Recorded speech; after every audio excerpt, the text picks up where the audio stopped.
Because the winner don't quit on themselves.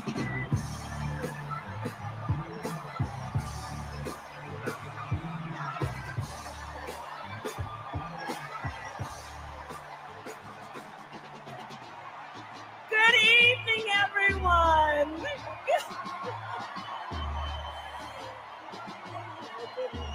Good evening, good evening. It is so good to be with everyone this evening in this hall and everyone at home. This is going to be a great week. And I want to kick us off by celebrating our incredible President, Joe Biden, who will be speaking later tonight. Joe, thank you for your historic leadership, for your lifetime of service to our nation, and for all you will continue to do. We are forever grateful to you.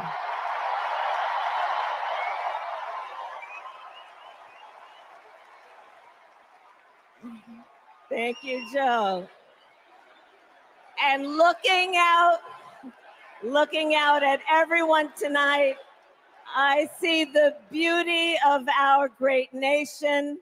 People from every corner of our country and every walk of life are here, united by our shared vision for the future of our country. And this November, we will come together and declare with one voice, as one people, we are moving forward. With optimism, hope, and faith, so guided by our love of country, knowing we all have so much more in common than what separates us, let us fight for the ideals we hold dear, and let us always remember, when we fight, we win. God bless you. God bless the United States of America. Good night, everyone.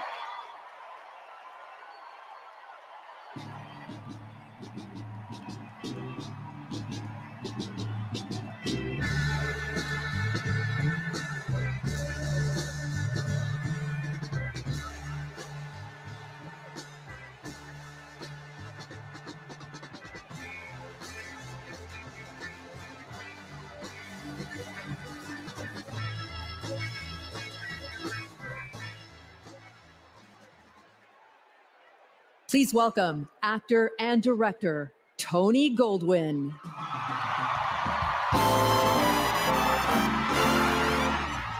Hello, Chicago. And hello to everyone tuning in from all across America.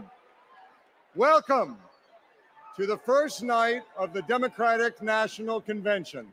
Now, how is that for an opening act? I'm just saying.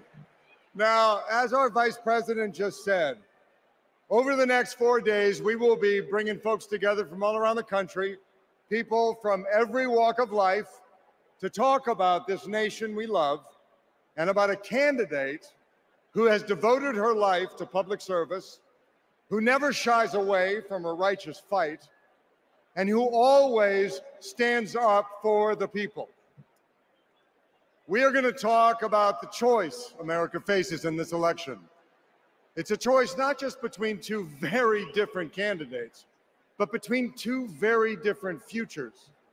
We will hear from everyday Americans about what is truly at stake in this campaign. The future of our middle class, the future of reproductive rights, the future of our climate, our security, our schools, the future of our freedom, the future of our very democracy. We will see the vision of our nominee. It is a vision of stability, security, and opportunity for everyday Americans, where we continue to grow this economy by growing the middle class, and where the safety of our children, our families, and our communities are a fundamental civil right. It is a future where, instead of scoffing at allies and fawning over dictators, Our president stands up for our friends, faces down our adversaries, and American democracy remains a beacon of hope and inspires the world to take on our biggest challenges together. We'll learn the story of a leader who has dedicated her life to doing the work of making good on the promise of America. A leader who understands the middle class because she grew up in the middle class. A leader who has taken on powerful interests at every step of her career and fought for the rights and freedoms of all of us. And then, of course, we will hear again from the Democratic nominee herself, the next president of the United States of America, Kamala Harris. Because she has a message for us. It is a message that's joyful, not mean-spirited. A message of public service, not self-service. A message of optimism and opportunity, not chaos and division. A message that has woken us up to who we are, to who we've always been. Because Americans are not a cynical people. We are not small-minded. And whether we realize it right now or not, we are currently already writing a new chapter of the American story. And we can dream as big as we want. So I just want to ask you, are you excited? Yeah? Well, good. Are you ready? Okay. Well, then I challenge you to make this the moment you get off the sidelines and into the game. So I want you to text JOIN to 30330 and get involved. Because when we fight, what happens? We win. And we are going to win this thing together. And while we're doing it, we are going to have a whole lot of fun. So let's get started.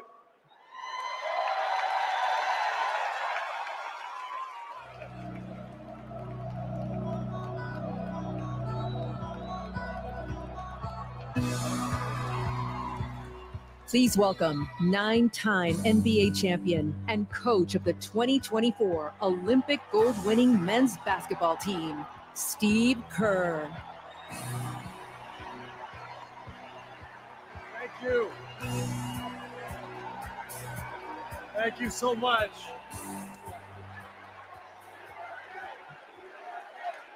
Thank you. It is so fun to be back here in the United Center.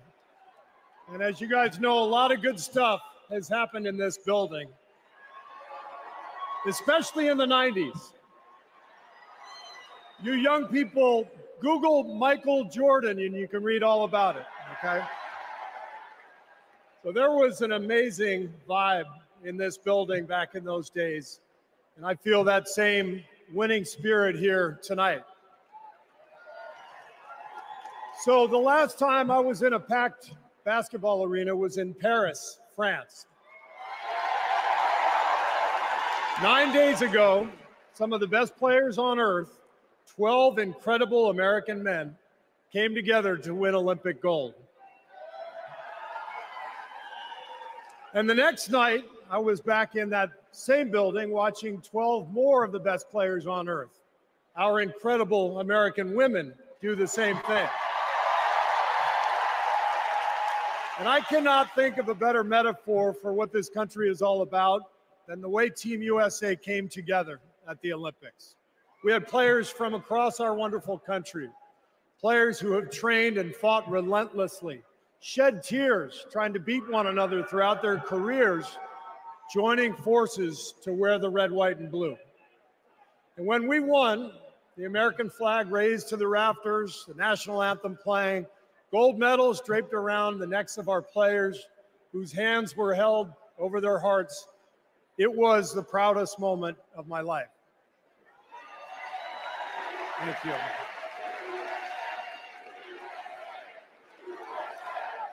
Thank you.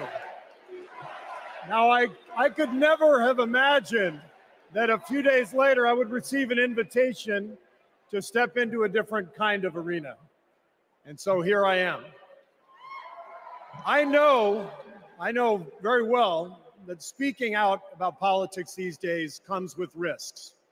I can see the shut up and whistle tweets being fired off as we speak. But I also knew as soon as I was asked that it was too important as an American citizen not to speak up in an election of this magnitude. The reason I said yes to speaking here tonight is that as a coach and former player, as a husband, a son, a father, even a grandfather, and as an American, I believe in a certain kind of leadership. I believe that leaders must display dignity.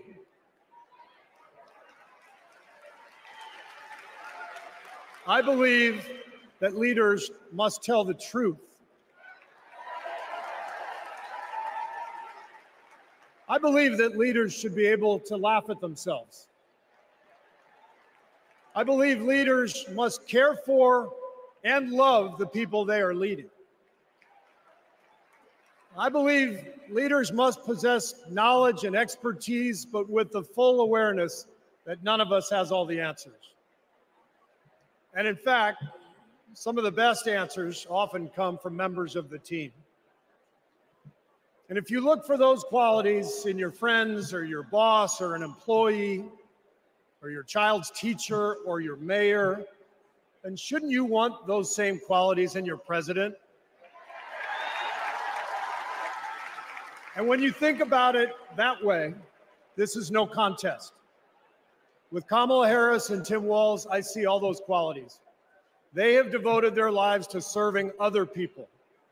Whether Vice President Harris was defending her community in the courtroom, or Governor Walz was inspiring the next generation in the classroom, or on the field, for that matter. By the way, coach to coach, that guy's awesome. Although, I have to say, Coach Walz, way too much reliance on the blitz in '99 against Mankato East. You had a strong defensive line. I would have played more press coverage with your corners and then dropped the safeties into a Tampa 2. That's just me. Sorry. I wanted you to know how I feel every day of the NBA season. All right. But listen, the joy, the compassion, the commitment to our country that we saw at the Olympics, that is what Kamala Harris and Tim Walz have. And it is what our country needs. Leadership, real leadership. Not the kind that seeks to divide us, but the kind that recognizes and celebrates our common purpose. Think about what our team achieved with 12 Americans in Paris, putting aside rivalries to represent our country. Now imagine what we could do with all 330 million of us playing on the same team. Not as Democrats, not as Republicans, not as libertarians, but as Americans who know the greatness of this nation doesn't come from any one of us, but from each of us doing our part to build a more perfect union. That vision is what this campaign is all about. It's why I'm here tonight. And it's why I'll be getting out every day to help people get out and vote on November 5th and elect Kamala Harris and Tim Walz as the next president and vice president of the United States. And after the results are tallied that night, we can, in the words of the great Steph Curry, we can tell Donald Trump, night, night. Thank you.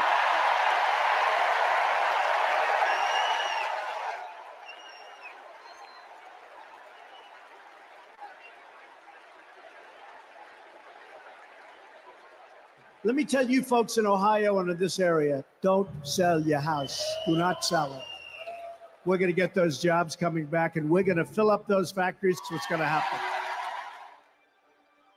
But Trump lied and abandoned Lordstown. This is about a community. It's going to be a big change to go somewhere else. The GM factory in Lordstown did close, putting thousands of people out of work. Because Donald Trump doesn't care about our communities. All those jobs went away, and he did nothing. He did not do one thing for those workers there. He didn't come and make promises. He came and made false promises. Kind of lost hope in everything. I don't really want to leave.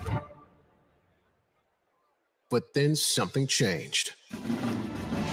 Instead of lies and broken promises, Joe Biden and Kamala Harris got to work and brought U.S. manufacturing jobs back, including to Lordstown. Kamala will continue to have workers' backs and get the job done.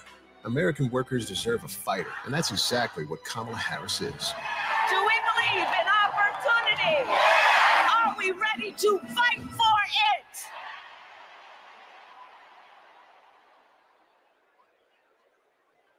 Please welcome United Auto Workers President Shawn Fain.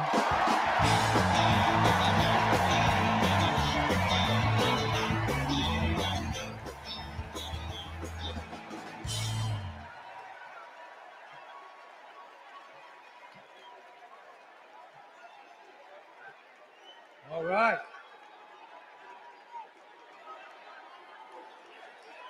All right. Yeah.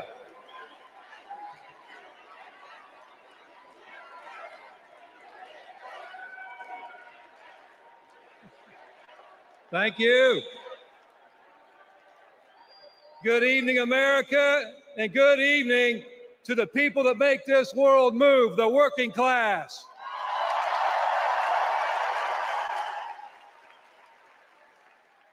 On behalf of 1 million active and retired members of the UAW, I am honored to support Kamala Harris and Tim Walz to be our next president and vice president.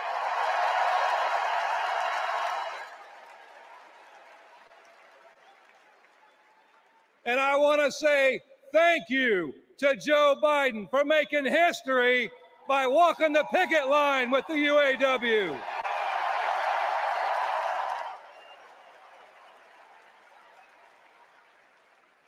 For the UAW and for working class people everywhere, this election comes down to one question. Which side are you on?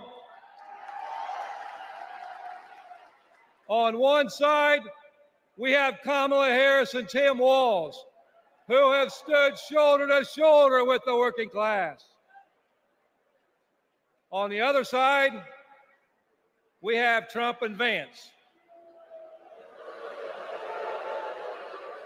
two lapdogs for the billionaire class who only serve themselves. So for us in the labor movement, it's real simple. Kamala Harris is one of us. She's a fighter for the working class. And Donald Trump is a scab.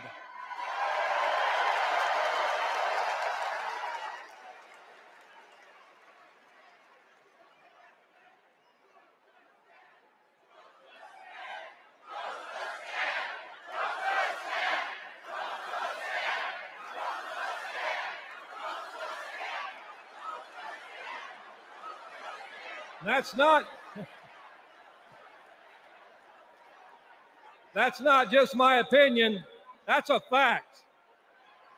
All we have to do is look at the track record. When Donald Trump was president, corporate America ran wild. Donald Trump did not bring back the auto industry. When Donald Trump was president, auto plants closed. Trump did nothing.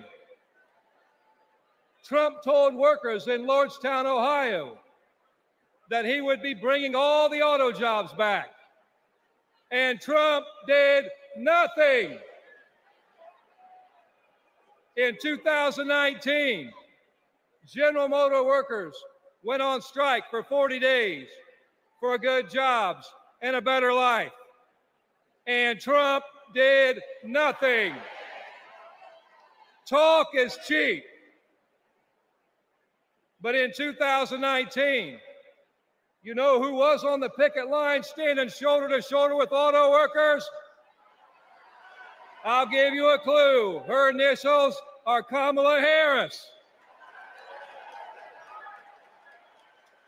In 2023, who helped bring jobs back to Lordstown, Ohio? Kamala Harris. And in 2024, who will stand with the working class in our fight for justice? Kamala Harris. And that's the difference. Donald Trump is all talk, and Kamala Harris walks the walk.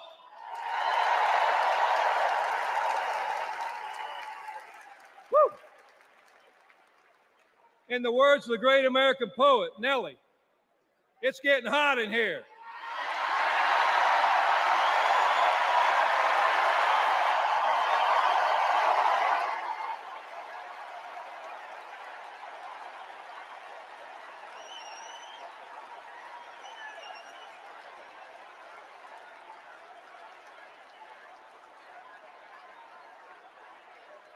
It's hot in here. It's hot in here because you're fired up and you're fed up, and the American working class is fired up and fed up. The American working class is in a fight for our lives. And if you don't believe me, just last night, blue-collar workers, the UAW members at Cornell University had to walk out on strike for a better life because they're fighting corporate greed. And our only hope is to attack corporate greed head on. Corporate greed turns blue-collar blood, sweat, and tears into Wall Street stock buybacks and CEO jackpots. It causes inflation. It hurts workers. It hurts consumers, and it hurts America. And corporate greed is alive and well in the auto industry. You know, last fall, we achieved life-changing gains in our strike at the Big Three. We even won a commitment to reopen a closed plant not too far from here. We were able to do that thanks to the support of Kamala Harris and Joe Biden and the thousands of auto workers that went on strike.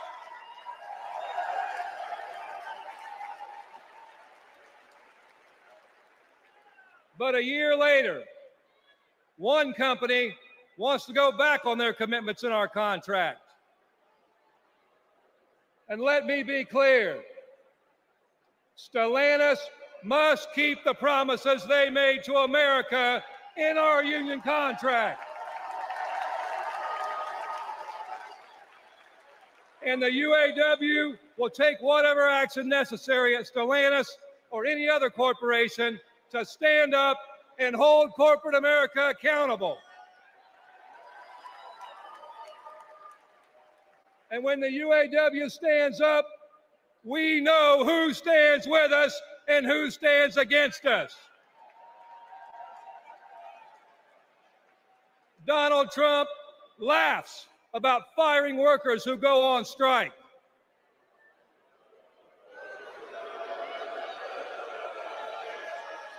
And Kamala Harris stands shoulder to shoulder with workers when they're on strike. And that's the difference between Kamala Harris and Donald Trump, the scab. Trump is pushing divide and conquer tactics of the rich. It's the oldest trick in the book. They want to blame the frustrations of working class people. They want to take those frustrations, they want to blame it on race. They want to blame it on LGBTQ plus people. They want to blame it on some destitute and desperate person at the border. They do that because they want working class people to be divided and to focus and keep the focus off the one true enemy, corporate greed.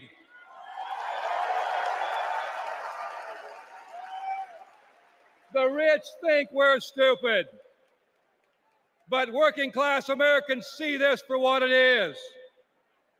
This is our generation's defining moment. So I have a question for you. Are you ready to stand up, speak up, and show up and put Kamala Harris and Tim Walz in the White House?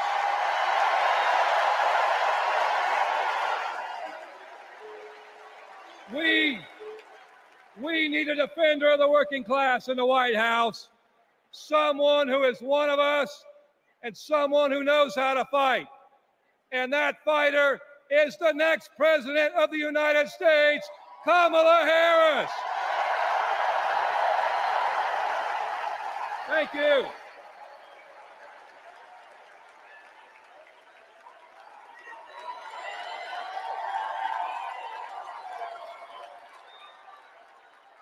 Please welcome New York Representative Alexandria Ocasio-Cortez.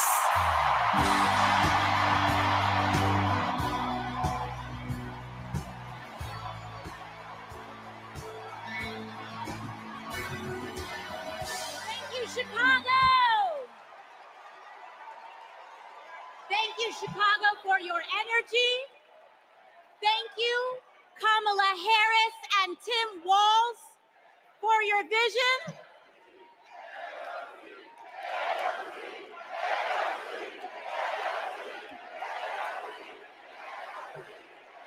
Thank you. Thank you. Thank you. Thank you, Chicago, for your energy. Thank you, Kamala Harris and Tim Walz, for your vision. And thank you, Joe Biden, for your leadership.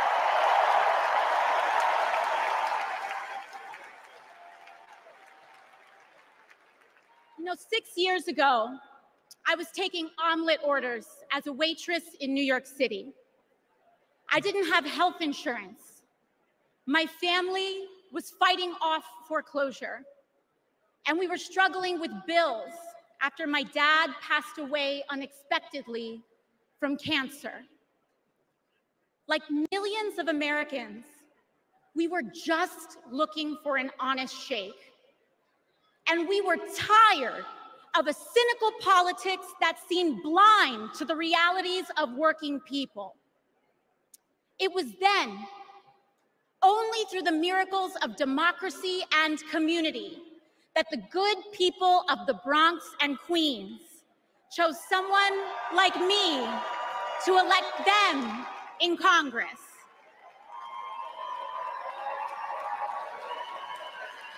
And America, in my heart, I know from that same cloth of hope and aspiration, we will also elect Kamala Harris and Tim Walz as President and Vice President of the United States of America.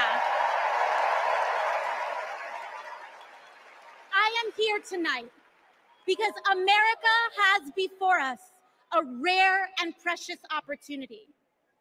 In Kamala Harris, we have a chance to elect a president who is for the middle class because she is from the middle class. She understands the urgency of rent checks and groceries and prescriptions. She is as committed to our reproductive and civil rights as she is to taking on corporate greed. And she is working tirelessly to secure a ceasefire in Gaza and bringing hostages home.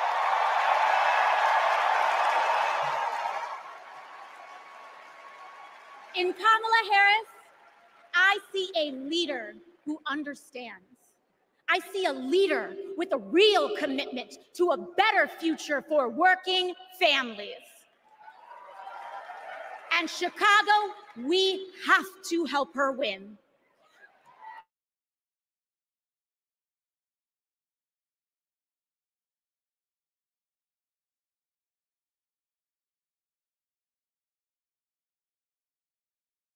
I, for one, am tired of hearing about how a two-bit union buster thinks of himself as more of a patriot than the woman who fights every single day to lift working people out from under the boots of greed, trampling on our way of life. The truth is, Don, you cannot love this country if you only fight for the wealthy and big business. To love this country is to fight for its people, all people, working people, everyday Americans like bartenders and factory workers and fast food cashiers who punch a clock and are on their feet all day in some of the toughest jobs out there. You know, ever since I got elected, Republicans have attacked me by saying that I should go back to bartending. But let me tell you, I'm happy to any day of the week because there is nothing wrong with working for a living.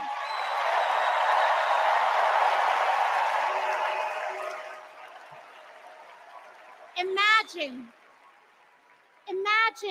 having leaders in the White House who understand that. Leaders like Kamala and Tim. But Chicago, just because the choice is clear to us does not mean that the path will be easy. Over the next 78 days, we will have to pour every ounce, every minute, every moment into making history on November 5th. But we cannot send Kamala and Tim to the White House alone. Together, we must also elect strong Democratic majorities in the House and in the Senate so that we can deliver on an ambitious agenda for the people. Because if you are a working parent trying to afford rent and childcare, Kamala is for you. If you are a senior who had to go back to work because your retirement didn't stretch far enough, Kamala is for you. If you're an immigrant family just starting your American story, Kamala is for you. America, when we knock on our neighbor's door, organize our communities, and elect Kamala Harris to the presidency on November 5th, we will send a loud message that the people of this nation will not go back. We choose a new path and open the door to a new day, one that is for the people and by the people. Thank you. Thank you very much. God bless. God bless you all.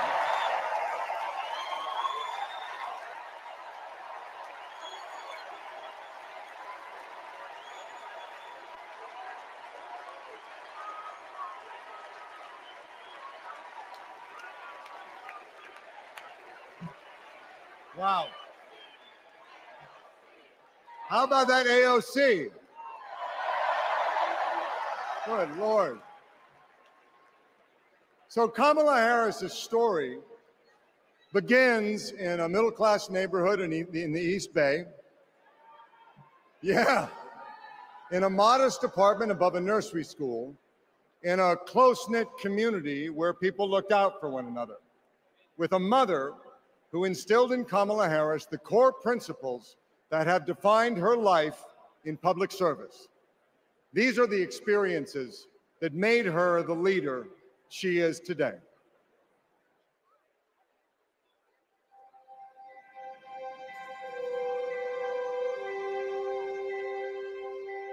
The neighborhood we grew up in was a very hardworking, middle-class, tight-knit community.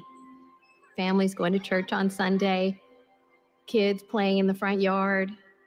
Mommy got us these bright blue matching bikes with banana seats, and we were surrounded by caring adults. This neighborhood on Bancroft Way. We've spent so much time here. Behind me is where it all began. Her mom, Shamala, rented the apartment that was above the Shelton's nursery. So in the beginning, Mrs. Shelton used to babysit the girls. Shama was a single mom. Life was not easy for them, but she loved her daughters fiercely. Kamala herself says that her mom told her that she may be the first to do many things, but to make sure that she's not the last. She's always been that kind of person, a true leader, and very protective of her friends and her family. When Kamala was all of 4 years old, her best friend in kindergarten, Stacy Johnson, got into something with another kid on the playground. This one particular day, we had made some clay art, and this one boy in our class had taken mine for whatever reason and threw it on the ground, and it shattered. So Kamala, being very protective, just jumped in front of me and stood up to him. To me, that shows the kind of person that she has always been, to stand up to the bully and to stand up for the underdog and to stand up for what is right. Kamala carries the lessons of our mother, the fighting spirit of our mother, the compassion. And I have seen it over and over again in our growing up. When we were in high school, my sister's friend, Wanda, was being molested by a family member. And Kamala just jumped in. She wanted her to come and stay with us. And Mommy said, of course. That is Kamala. She can't help herself from standing up for people and standing up for what she thinks is right. She has been that way our whole lives. Being a protector is what led her to become a prosecutor.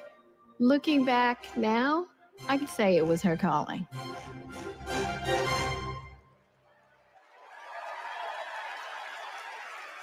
Please welcome Stacey Johnson Batiste and Doris Johnson.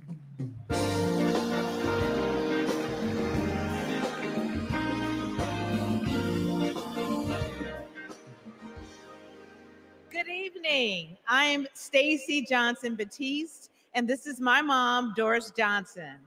We are so excited and honored to be here with you. Kamala and I have known each other for a long time. We met at Berkwood Hedge School. We hit it off immediately and became each other's very first best friends. Our moms also became fast friends. And on weekends, we would pile into my 1966 Mustang, and Kamala's mom, Shamala, would sit in the front with me, and Kamala and Maya and Stacy would sit in the back, and off we would go to a movie or some adventure. My mom still has that Mustang. I do. Kamala and I both get our grit from our mothers. Kamala has always been a protector. One day at school, we made clay art projects during story time when they were outside on tables to dry. For whatever reason, a boy in our class took mine, threw it on the ground, and it shattered. Kamala jumped in between him and me and said something that made him so mad, he picked up a rock or something and hit her on the head. Blood came streaming down. The school called Shamala to come take her to the hospital. The stitches she got left a scar over one of her eyes. She still has it. That's the kind of person Kamala has always been from the very beginning. Someone who doesn't hesitate to stand up for what's right, to take up for the underdog, and to stand up to bullies.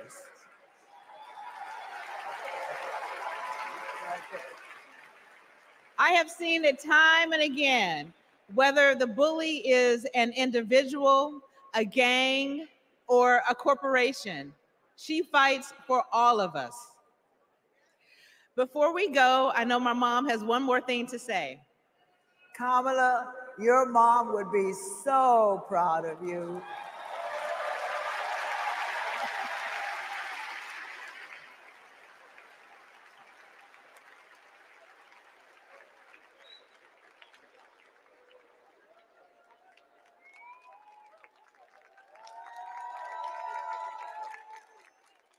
Please welcome former Secretary of State Hillary Clinton.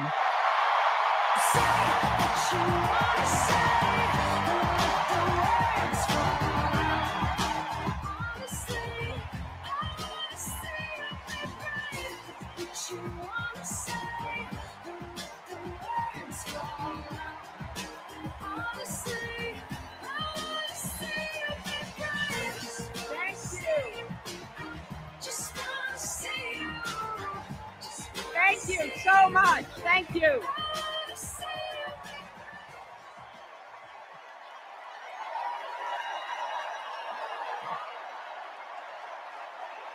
Thank you.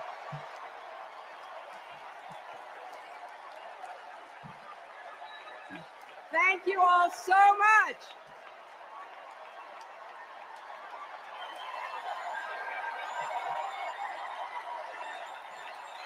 Thank you.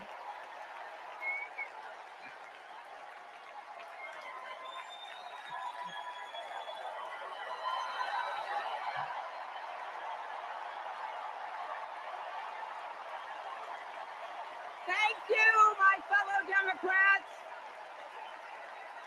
Thank you, my fellow Americans.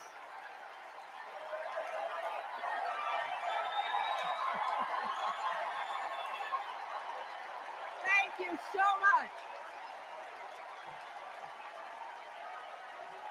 No.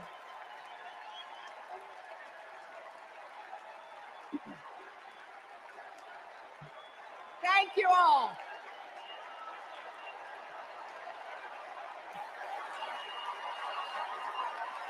Thank you. Thank you. Thank you. Thank you.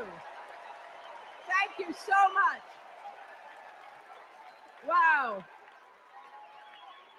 There's a lot of energy in this room, just like there is across the country.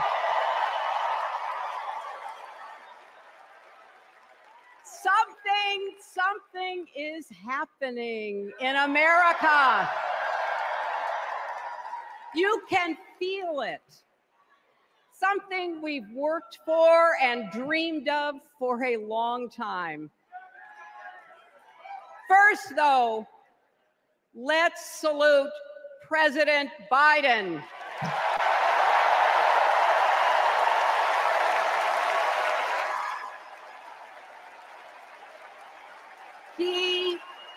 He has been democracy's champion at home and abroad. He brought dignity, decency, and confidence back to the White House. And he showed what it means to be a true patriot. Thank you, Joe Biden, for your lifetime of service and leadership.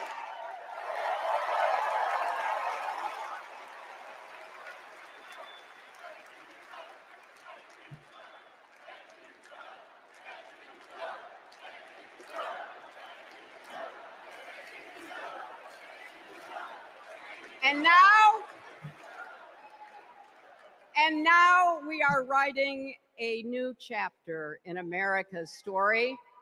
You know, my mother Dorothy was born right here in Chicago before women had the right to vote. That changed 104 years ago yesterday. Think about it. Tennessee became the final state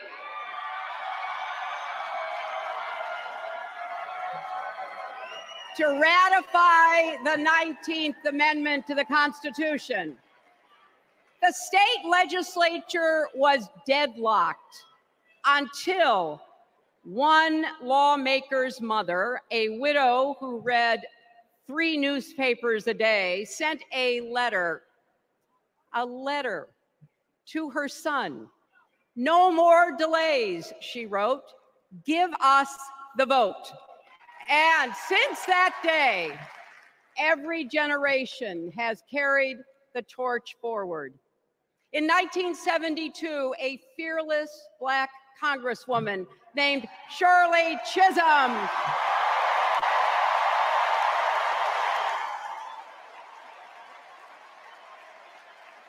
she ran for president.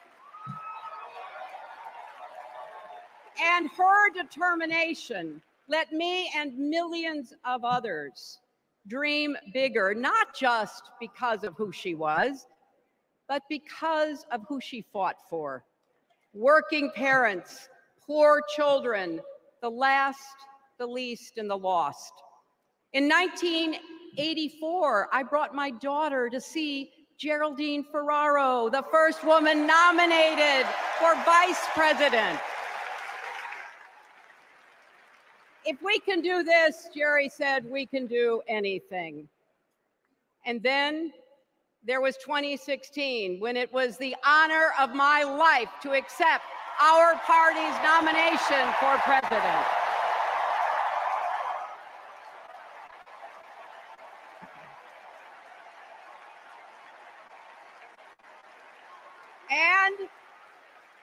And nearly 66 million Americans voted for a future where there are no ceilings on our dreams.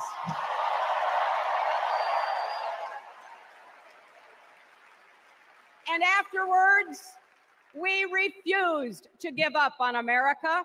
Millions marched, many ran for office. We kept our eyes on the future. Well, my friends, the future is here.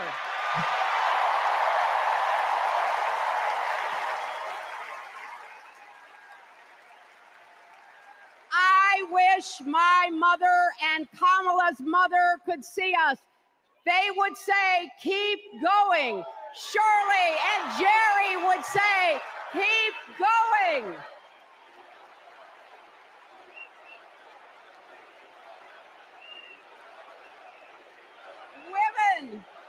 Women fighting for reproductive health care are saying, keep going. Families building better lives, parents stretching to afford childcare, young people struggling to pay their rent. They're all asking us to keep going. So, with faith in each other and joy in our hearts, let's send Kamala Harris and Tim Walz to the White House.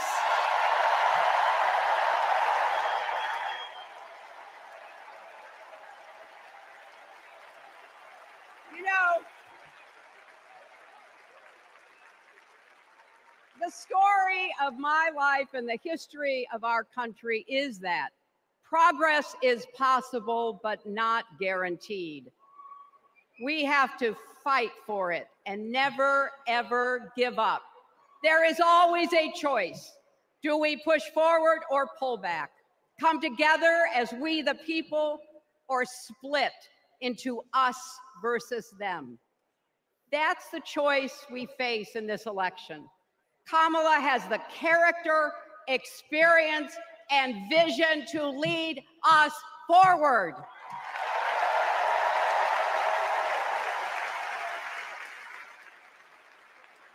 I know her heart and her integrity. We both got our start as young lawyers, helping children who were abused and neglected. That kind of work changes a person. Those kids stay with you. Kamala carries with her the hopes of every child she protected, every family she helped, every community she served. So as president, she will always have our backs. And she will be a fighter for us. She will fight to lower costs for hardworking families, open the doors wide for good-paying jobs, and yes, she will restore abortion rights nationwide.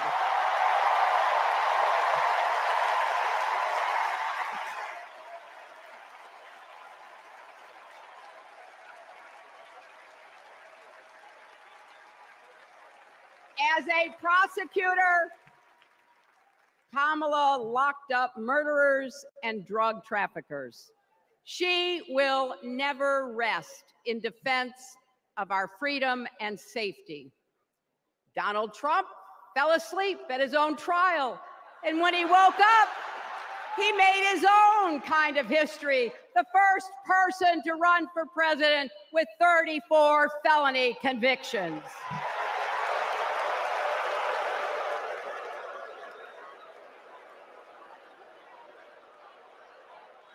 As vice president, Kamala sat in the Situation Room.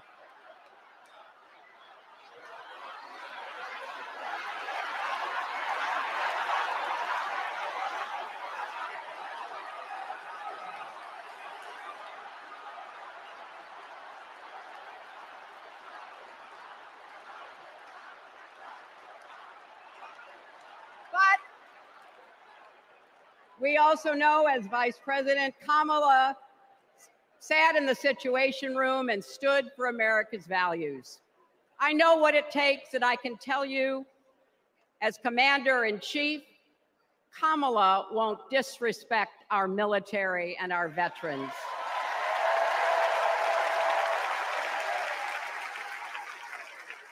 She reveres our Medal of Honor recipients. She won't be sending love letters to dictators. She will defend democracy and our Constitution and will protect America from enemies, foreign and domestic.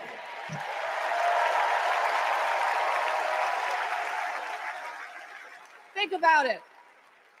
The Constitution says the president's job is to take care that the laws be faithfully executed. Those are the words of our founders. Take care. Just look at the candidates. Kamala cares about kids and families, cares about America. Donald only cares about himself. On her first day in court, Kamala said 5 words that still guide her. Kamala Harris, for the people. That is something that Donald Trump will never understand. So it is no surprise, is it, that he is lying about Kamala's record. He's mocking her name and her laugh. Sounds familiar. But we have him on the run now.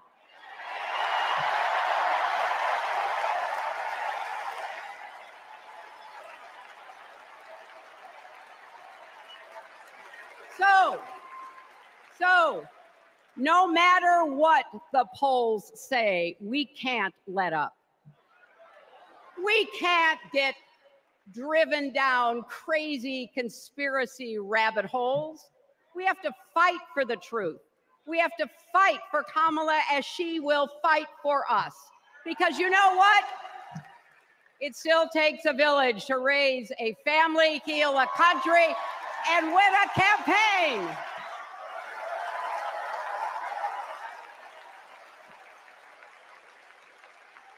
And America needs every one of us. Our energy, our talents, our dreams. We're not just electing a president, we're uplifting our nation. We're opening the promise of America wide enough for everyone. Together, we put a lot of cracks in the highest, hardest glass ceiling. And tonight, so close to breaking through once and for all, I want to tell you what I see through all those cracks and why it matters for each and every one of us. What do I see? I see freedom. I see the freedom to make our own decisions about our health, our lives, our loves, our families.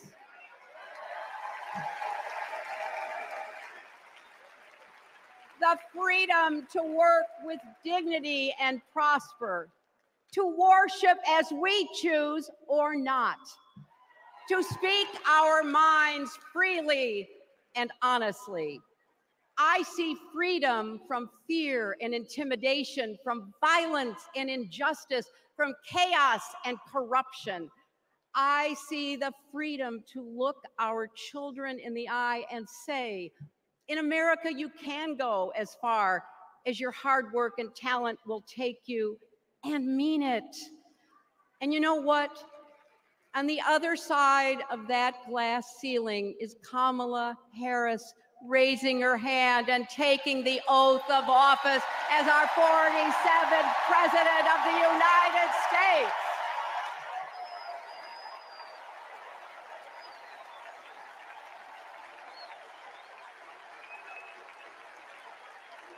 Because, my friends, when a barrier falls for one of us, it falls. It falls and clears the way for all of us.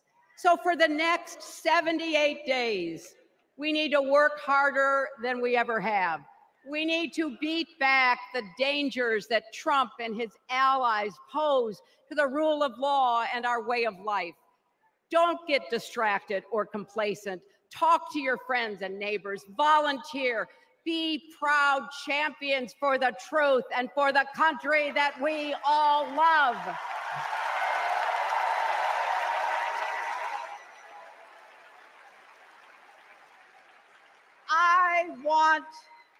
I want my grandchildren and their grandchildren to know I was here at this moment, that we were here, and that we were with Kamala Harris every step of the way. This is our time, America. This is when we stand up. This is when we break through. The future is here. It's in our grasp. Let's go win it.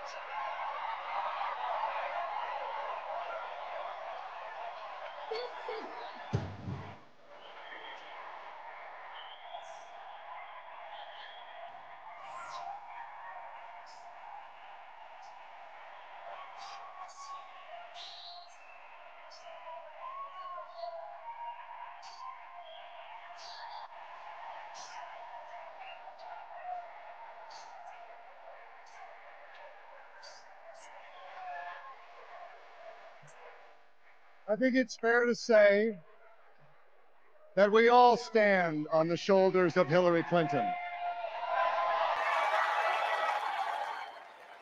So I'm just checking. Are you ready to join this fight yet? Okay, that's the answer I was looking for. So I want you to text JOIN to 30330 and get involved.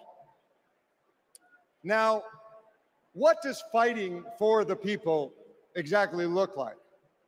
Let's go back to 2011 when Kamala Harris was Attorney General of California. The housing crisis had devastated American families, and the big banks had forced Californians out of their homes. Well, Kamala Harris stood up to those banks, and she secured a $20 billion settlement for California families. That is fighting for the people. And that is something that our next speaker knows all about. Please welcome the fearless fighter from South Carolina, Congressman Jim Clyburn.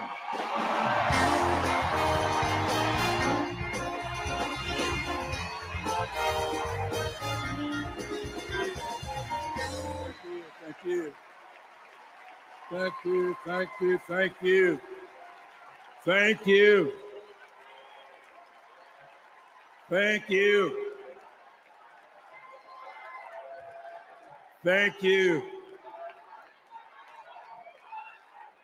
Thank you, and good evening.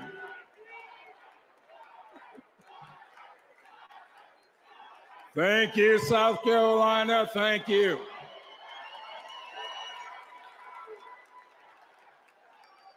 Four years ago, Americans were experiencing high anxieties and great uncertainties. A deadly virus raged, schools closed, businesses shuttered. Donald Trump mismanaged the crisis from day one, looking out for himself instead of the country.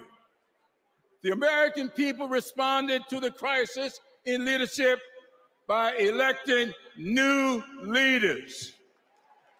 Thanks to Joe Biden and Kamala Harris, we reopened our schools, brought back our businesses, and restored our faith in the American can-do spirit. Thanks to Joe and Kamala, we reduced the price of prescription drugs, repaired roads and bridges, and replaced lead pipes. Thanks to Joe and Kamala, we are honoring our heroes in uniform and expanded benefits to over 1 million veterans. Thanks to Joe and Kamala, Make It in America is no longer just a slogan, but a movement that is bringing millions of manufacturing jobs back to America. For President Biden's lifetime of achievement in service of his country, we owe him a great debt of gratitude.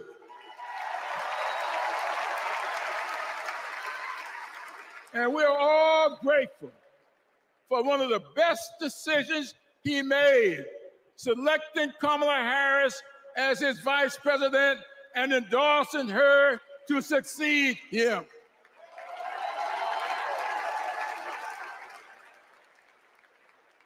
I often say that we are but the sum of our experiences. In the introduction of my memoir, I wrote, all my experiences have not been pleasant, but I consider all of them to be blessings. So has been the case with Kamala. Her experiences have prepared her for this moment. Kamala Harris is a true battle-tested leader, a district attorney, attorney general, senator, and vice president who gets things done. While Donald Trump has been bragging about how he overturned Roe, Kamala has been fiercely advocating for the respectation of reproductive freedoms.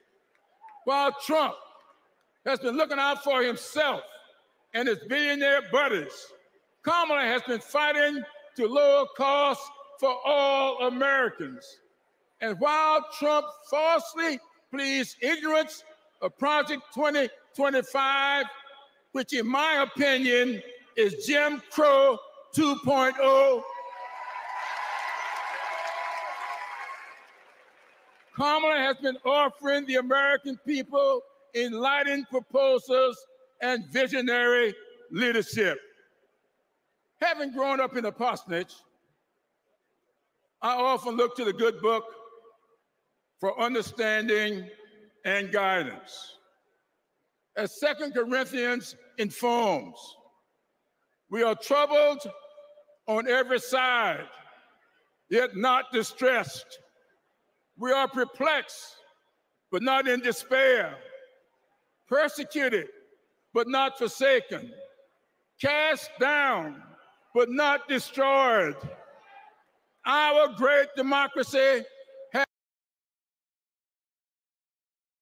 has has been tested, and so has the basic goodness of the American people. But our resolve to remain a great country with freedom and justice for all will not falter. We will continue our march toward a more perfect union, united in our common purpose and emboldened by our resolve to elect Kamala Harris and Tim Walz as the next president and vice president of these United States of America. Thank you and Godspeed.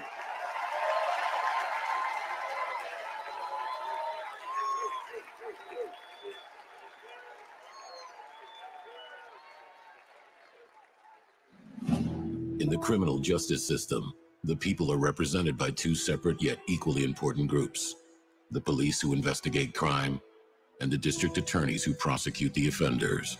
This is the story of Donald Trump. His entire life, Trump has believed he's above the law, that no one would ever dare hold him accountable. He lies, he rips off workers, he sexually abuses women. And when you're a star, they let you do it. You can do anything. He cheats in business. He cheated on his wife with a porn star and paid her off so the American people wouldn't find out during an election. But in the criminal justice system, ordinary Americans have had the courage to find him accountable, time and time again. Guilty. Guilty. Guilty. Donald Trump guilty on all 34 felony counts. For the first time in history, we have a convicted felon running for president. And to take on this case, we need a president who has spent her life prosecuting perpetrators like Donald Trump. He tried overturning Georgia's free and fair election. I just want to find 11,780 votes. He's tried to escape any responsibility for instigating the January 6th attack on our Capitol. We're going to walk down to the Capitol, and I'll be there with you. And if elected, Trump has promised to overturn laws that would keep him accountable and exact retribution on anyone he considers an enemy, even warning of a bloodbath if he doesn't get his way. So we, the people, have a chance to render our own verdict on Donald Trump. We are the jury he most fears. When we vote this November, we vote for justice, accountability, and the rule of law that keeps America free. Do we believe in freedom?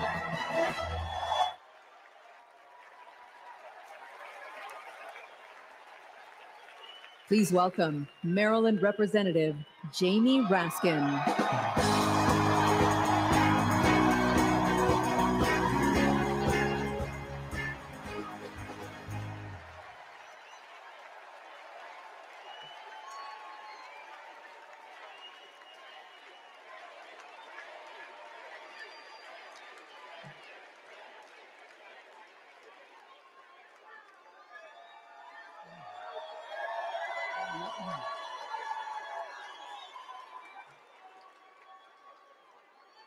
Hello, America.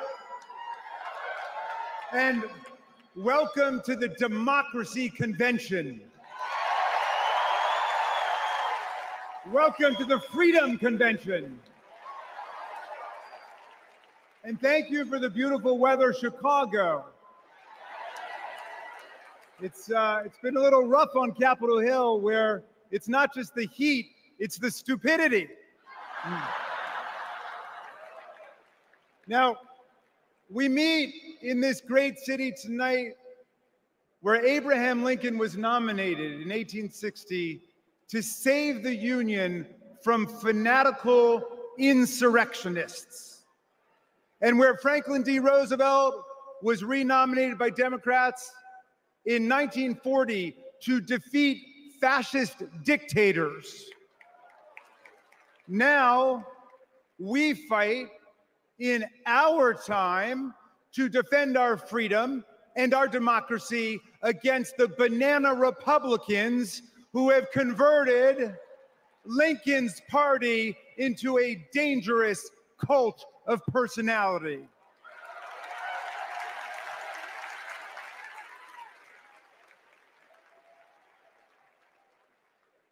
You know, I'll never forget the pounding on the doors of the House chamber on January 6th, or the screams to follow.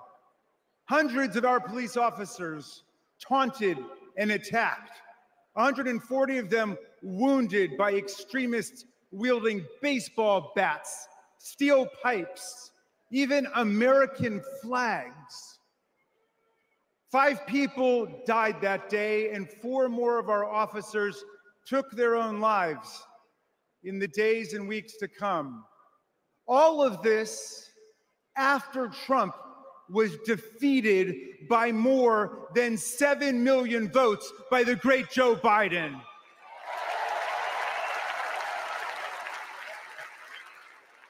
It was after 80 judges rejected every ridiculous claim raised by this sore loser who does not know how to take no for an answer from American voters, American courts, or American women.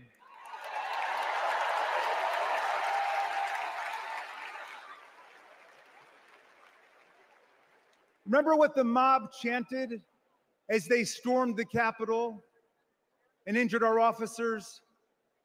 Hang Mike Pence. Someone should have told Donald Trump that the president's job under Article 2 of the Constitution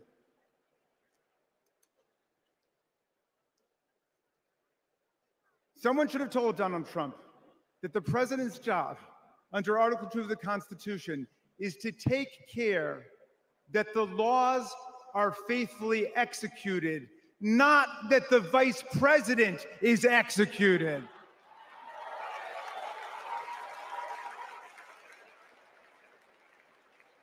Pence has now joined more than 24 officials from Donald Trump's own administration in denouncing him, an historical record. And Pence is the first vice president in more than 2 centuries not to support the president he served with in a general election. And by the way, J.D. Vance, do you understand why there was a sudden job opening for running mate on the GOP ticket? They tried to kill your predecessor. They tried to kill him because he would not follow Trump's plan to destroy and nullify the votes of millions of Americans. Your votes, Pennsylvania. Your votes, Michigan. Your votes, Georgia, Nevada, Arizona. Are we going to go back to the days of election suppression and violent insurrection?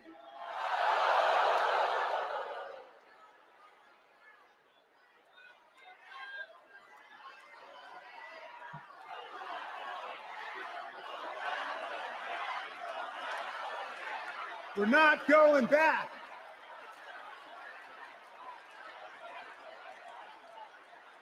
Well, look, 1 week after that beautiful day, as Trump calls it, the Republicans, 10 Republicans, joined all of the Democrats to impeach Trump for the worst high crime and misdemeanor ever committed by a president, inciting insurrection against our own Constitution.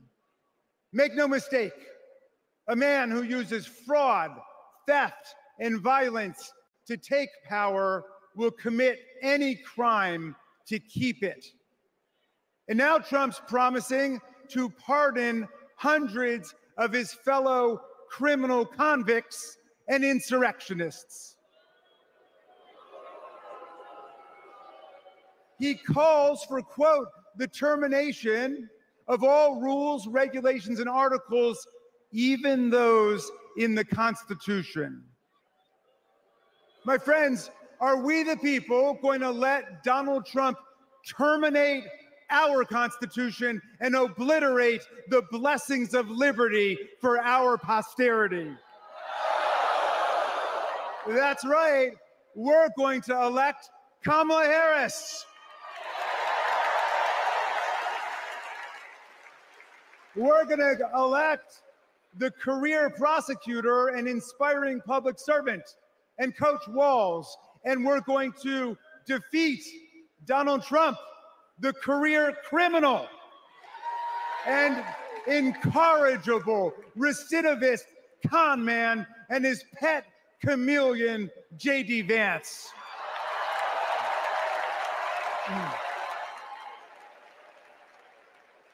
And America, let's make it a landslide so big that Donald Trump and his kangaroo court Supreme Court justices cannot even try to steal it.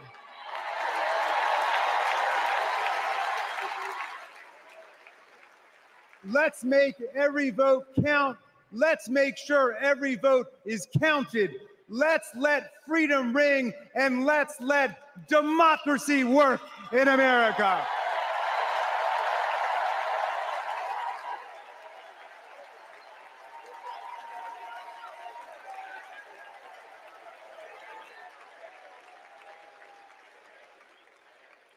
Please welcome Texas Representative Jasmine Crockett.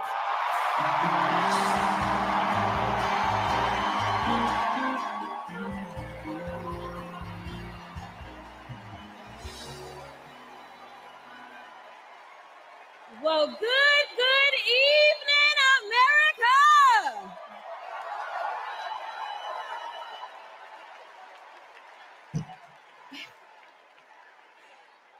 On November 5th, our nation will hire a president, a commander-in-chief, and leader of the free world. So let's compare their resumes, shall we? One candidate worked at McDonald's while she was in college at an HBCU. HU. The other was born with a silver spoon in his mouth and helped his daddy in the family business. Housing discrimination, that is. She became a career prosecutor while he became a career criminal. With 34 felonies, 2 impeachments, and 1 porn star to prove it.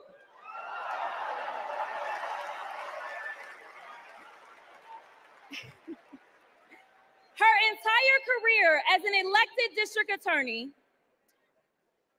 attorney general, and senator, she's always worked for one client, the people. Meanwhile, he's a 78-year-old lifelong predator, fraudster, and cheat, known for inciting violent mobs. Listen, y'all, he's only looked out for one person, himself. As women are dying, he is bragging about overturning Roe. And y'all know I come from Texas. And right now in Texas, come on, Texas. But right now in Texas, they want to institute the death penalty. That is a problem. While Kamala Harris is fighting for our reproductive rights to be restored. She is also the leader we need on the global stage. She helped secure the release of Americans wrongfully detained in Russia. At the same time, he cozies up to his role model, Vladimir Putin, and MAGA holds legislation hostage here at home, critical resources to secure the border, military aid to Ukraine, and even the Farm Bill. She's lived the American dream while he's been America's nightmare.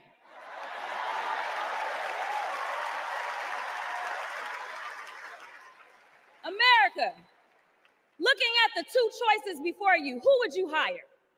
Donald Trump or Kamala Harris?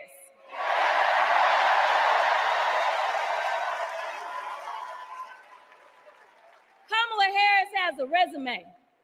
Donald Trump has a rap sheet.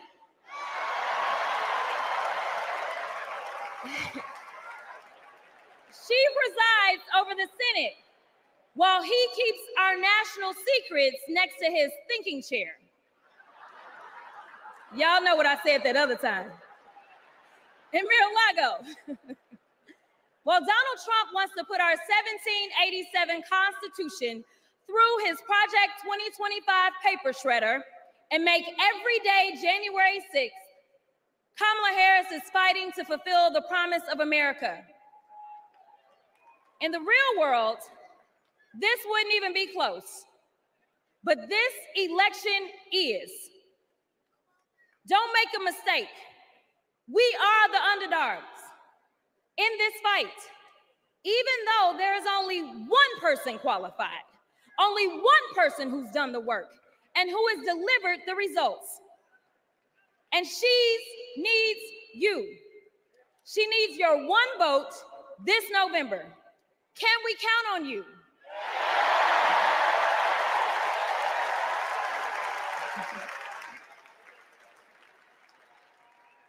Some of you know a little bit of my history, some of you don't, so let me tell you.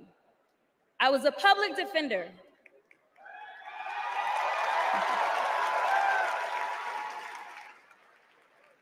I did criminal defense as well as practiced civil rights law for almost 2 decades.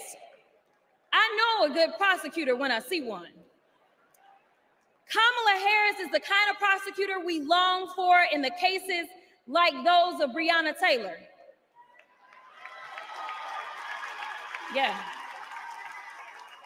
She was the first attorney general in the nation to order that her officers wear body cams, and she started the Back on Track program to reduce recidivism.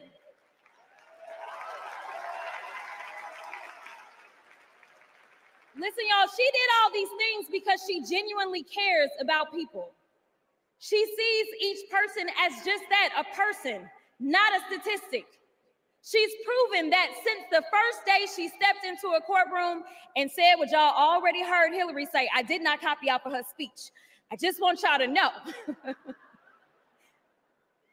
She walked into that courtroom and said, Kamala Harris for the people.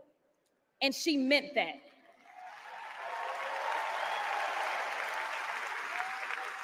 Many of you know her credentials, but what I love about Kamala Harris goes beyond her resume, is that she sees the humanity in everyone. She's the only candidate in this race who is capable of empathy. When I first got to Congress, I wasn't sure I made the right decision. The Chaos Caucus couldn't elect a speaker, and the Oversight Committee was unhinged. I was going through all of this when I visited the Vice President's residence for the first time. As I approached Vice President Harris for our official photo, she turned to me and asked, "What's wrong?" Mind you, we'd never met, but she saw right through me. She saw the distress. I immediately began crying.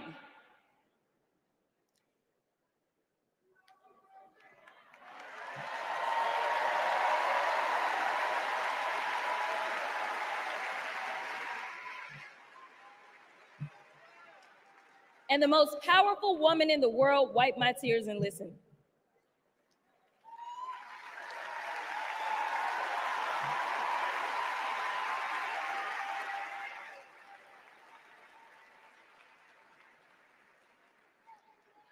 It's so hard for me to tell this story. She then said, among other things, "You are exactly where God wants you. Your district chose you because they believe in you, and so do I."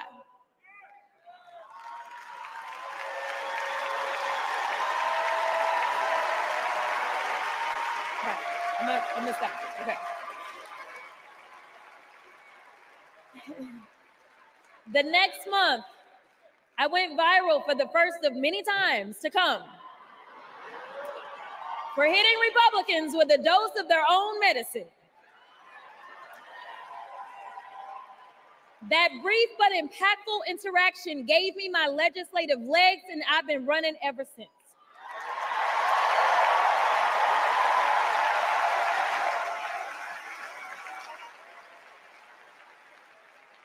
The question before us is, will a vindictive, vile villain violate voters' vision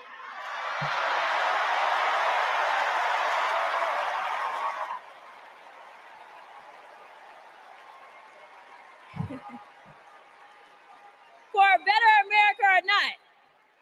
I hear alliterations are back in style. We deserve better. We deserve a president who can be a bright light in a sea of darkness, one who will pull us forward, because we won't go back.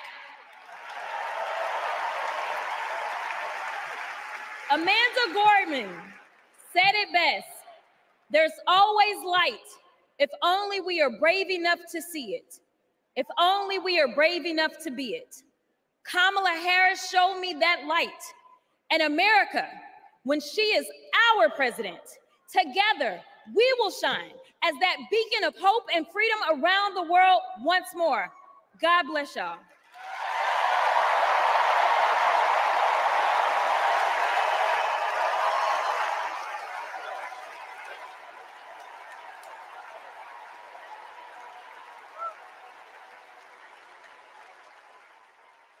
This is one of our willow boxes. This was the outfit that she was gonna maybe wear home from the hospital. There's her little,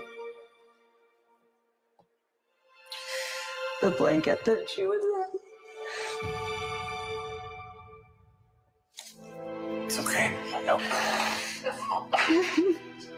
For 54 years, they were trying to get Roe v. Wade terminated, and I did it, and I'm proud to have done it. I was punished for 3 days having to wait for either my baby to die or me to die, or both. I was stuck in this horrific hell of both wanting to hear her heartbeat and also hoping I wouldn't. There has to be some form of punishment. For the woman? Yeah, there has to be some form. I almost died because doctors were forced to follow Trump's abortion ban. Kamala will protect a woman's right to choose.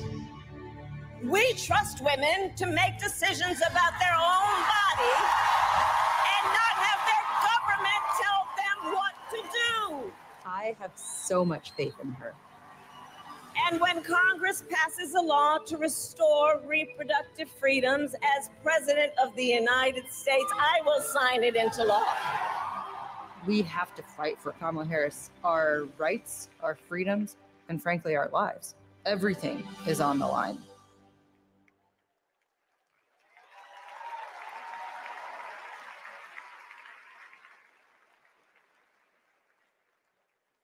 When you're expecting a baby, packing for the hospital should be a joyful moment.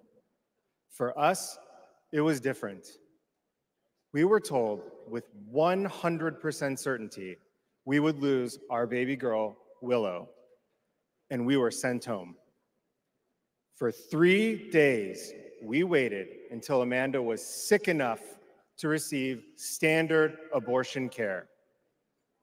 Eventually, Amanda's temperature spiked. She was shaking, disoriented, and crashing. I don't remember what I threw into our bag that day, only that instead of welcoming Willow, I was hoping Amanda's life could be saved. I'm here tonight because the fight for reproductive rights isn't just a woman's fight. This is about fighting. This is about fighting for our families. And as Kamala Harris says, our future.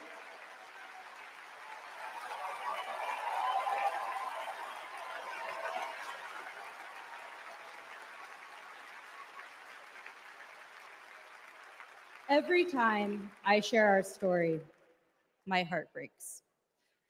For the baby girl we wanted desperately, for the doctors and nurses who couldn't help me deliver her safely, for Josh, who feared he would lose me too. But I was lucky. I lived. So I'll continue sharing our story, standing with women and families across the country. Today, because of Donald Trump, more than 1 in 3 women of reproductive age in America lives under an abortion ban. A second Trump term would rip away even more of our rights. Passing a national abortion ban, letting states monitor pregnancies and prosecute doctors, restricting birth control and fertility treatments. We cannot let that happen. We need to vote as if lives depend on it, because they do.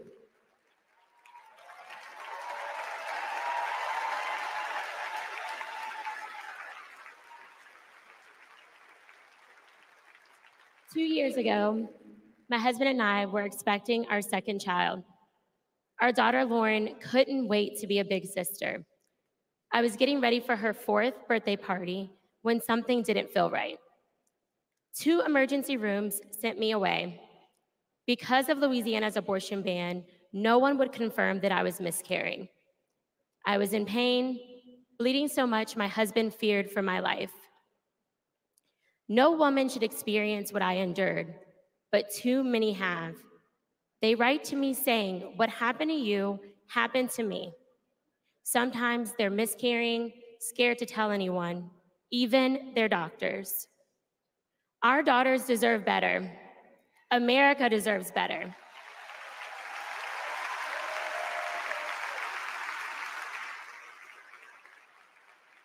Kamala Harris and Tim Walz will fight for reproductive rights and our freedom and our shared future.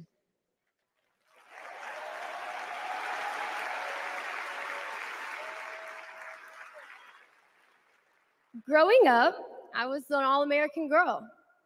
Varsity soccer captain, cheerleading captain, homecoming queen, and survivor.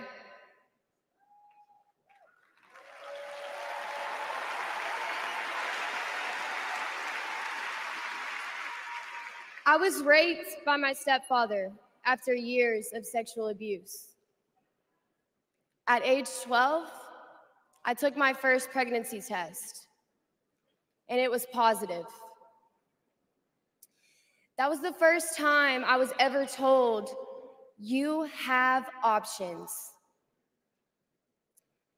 I can't imagine not having a choice. But today, that's the reality for many women and girls across the country because of Donald Trump's abortion bans. He calls it a beautiful thing. What is so beautiful about a child having to carry her parent's child?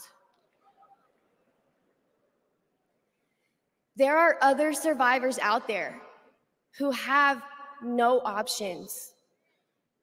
And I want you to know that we see you. We hear you.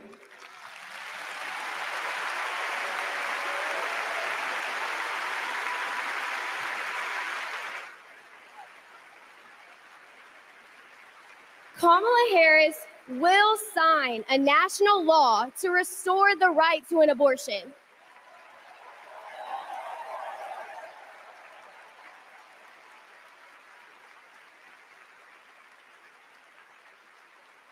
She will fight for every woman and every girl, even those who are not fighting for her.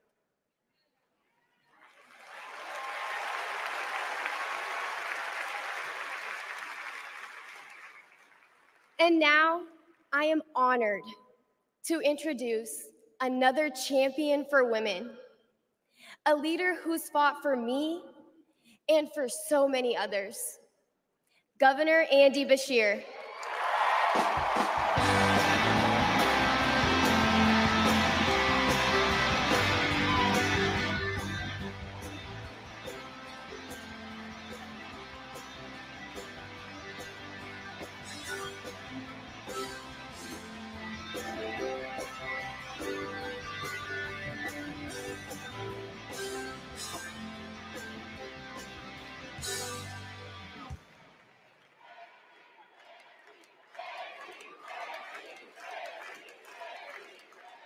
Hadley Duvall is one of the bravest people I've ever met.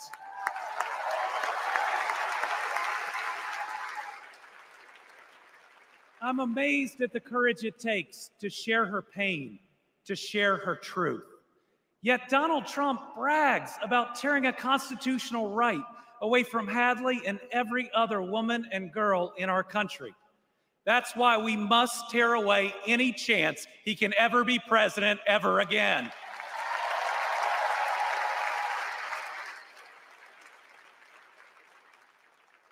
In 21 states, Trump's actions have resulted in extreme bans on abortion in my state, even in cases of rape, incest, and non-viable pregnancies.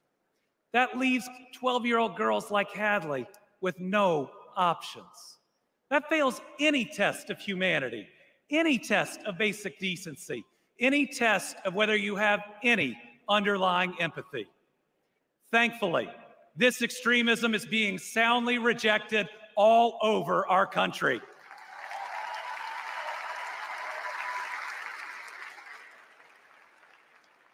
In Kentucky, we put reproductive freedom on the ballot last November, and I beat Donald Trump and Mitch McConnell's hand-picked candidate by more than 5 percentage points.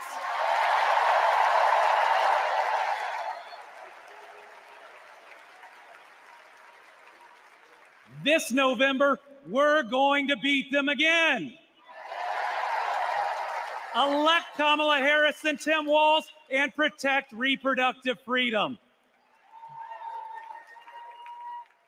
Folks, Donald Trump appointed the Supreme Court justices who got us into this mess. His Project 2025 goes even further. Here's the thing. Trump and Vance simply don't believe in your freedom. Trump says people are absolutely thrilled that women had their basic rights eliminated. J.D. Vance says women should stay in violent marriages and that pregnancies resulting from rape are simply inconvenient. Their policies give rapists more rights than their victims. That's not inconvenient, it's just plain wrong.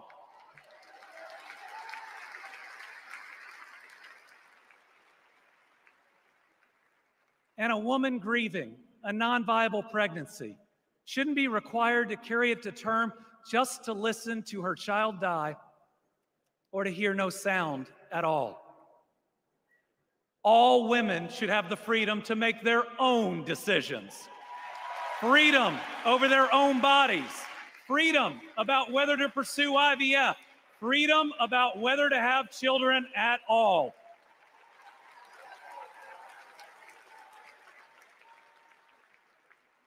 How we treat people transcends party lines. It goes right to the heart of who we are. My faith teaches me the golden rule that I am to love my neighbor as myself. And the parable of the Good Samaritan says we are all each other's neighbors. So I want anyone watching tonight, Republican, Independent, Democrat, to know that you are welcome here.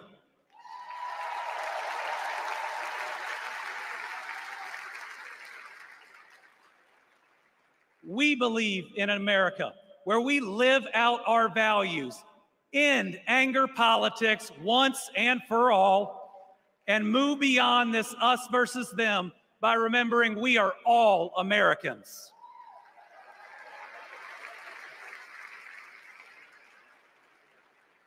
That's how Joe Biden and Kamala Harris lead. They both called to ask how they could help Kentucky in recovering from natural disasters. They helped us improve our roads, our bridges, and invested in our people. They didn't ask me who Kentuckians voted for. They asked me what Kentuckians needed, and folks, they delivered.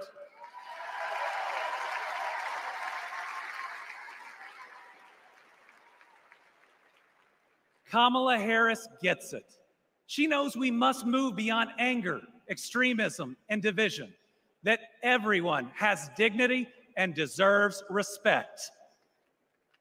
America, we're going to win.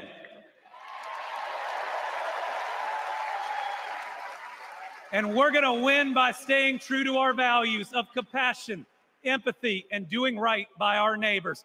I'm so proud to be all in for the next president of the United States, Kamala Harris. Thank you.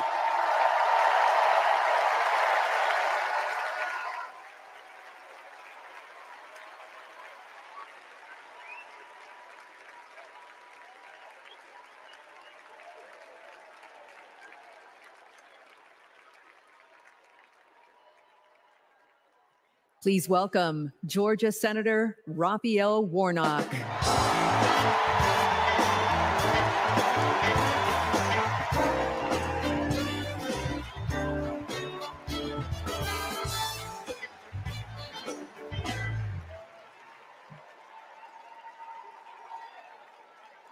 Well, hello, America.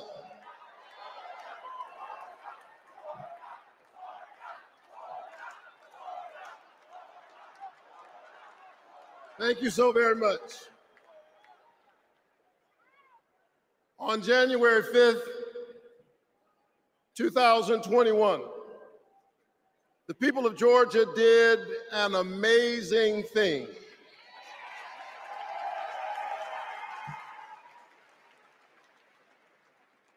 They sent a black kid who grew up in public housing and the Jewish son of an immigrant to the United States Senate in one fell swoop.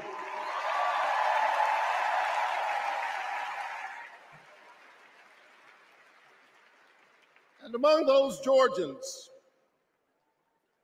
was my then 82-year-old mother. She grew up in Waycross, Georgia. Do you know where that is? It's way across Georgia. She grew up in Waycross, Georgia, where she picked other people's cotton and other people's tobacco. But because this is America, the 82-year-old hands that used to pick somebody else's cotton and somebody else's tobacco picked her youngest son to be a United States Senator.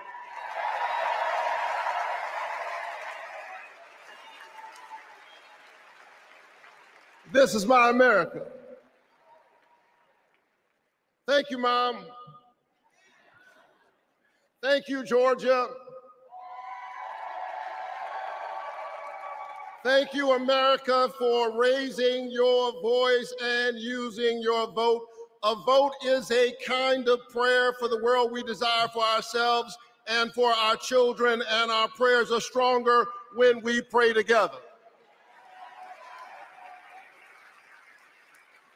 And so together we flipped the Senate, held the House, and we sent Joe Biden and Kamala Harris to the White House. Together we vaccinated our citizens, we fortified our cities and our towns, and we stood by our small businesses. Together we set out to heal the land. A nation besieged by a deadly pandemic and beset by the awful and divisive rhetoric of a man too small for the office entrusted him or the task set before him.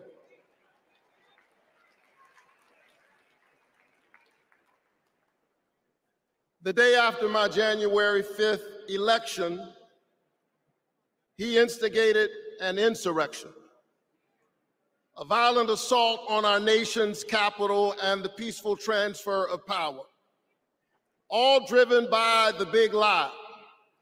But behind the big lie was an even bigger lie. It is the lie that this increasingly diverse American electorate does not get to determine the future of the country.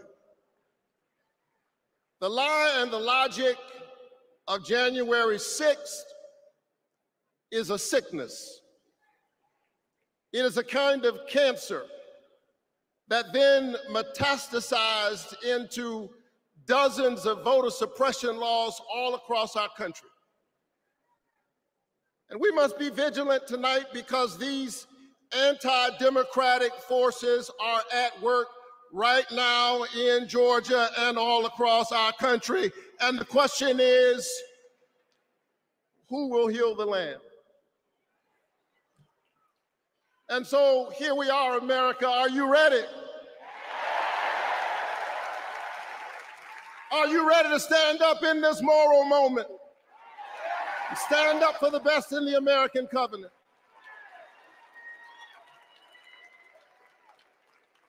Elections are about the character of a country. And we must decide, again, we are the latest generation of Americans who get to decide what kind of country we want to be. And we must choose between the promise of January 5th and the peril of January 6th. A nation that embraces all of us or just some of us. Donald Trump's America is the America of January 6th. People who have no vision traffic in division. He does not know how to lead us, and so he wants to divide us. America, make no mistake, Donald Trump is a plague on the American conscience.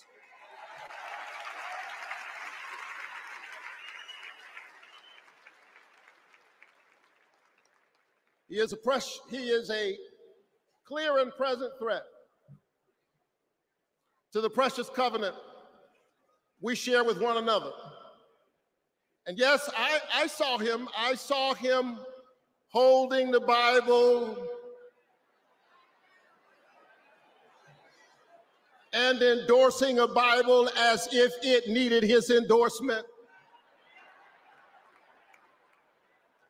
He should try reading it.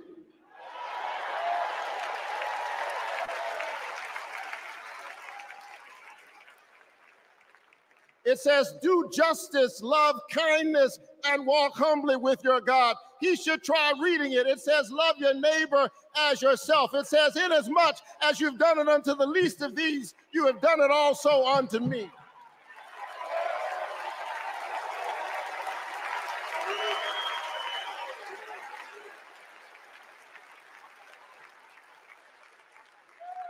I choose the American covenant. E pluribus unum, out of many one. I choose January 5th. I choose a nation that provides a path for ordinary people and gives every child a chance.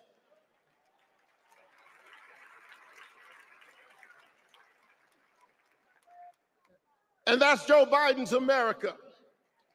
And he's been fighting for it for more than a half century. President Biden, America is so much better because of you, a true patriot who has always put the people first. Thank you, Joe.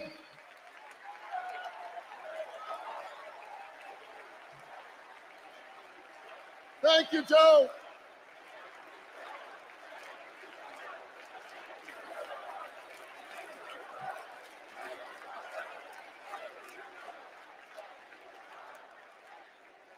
But I'll tell you something else.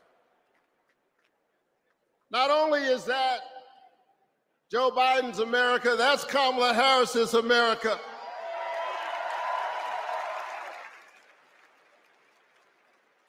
She was leading with Joe Biden when we expanded the child tax credit, cutting child poverty in America nearly in half. We ought to renew it. She cast a tie-breaking vote for my bill capping the cost of insulin to no more than $35 per month for seniors. We ought to extend it to everybody.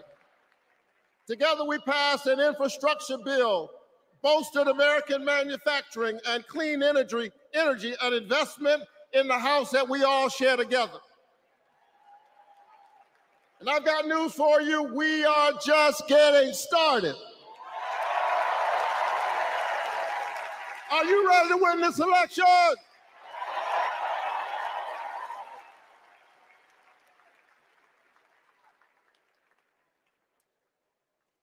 Kamala Harris and Tim Walz represent the new way forward. We're not going back.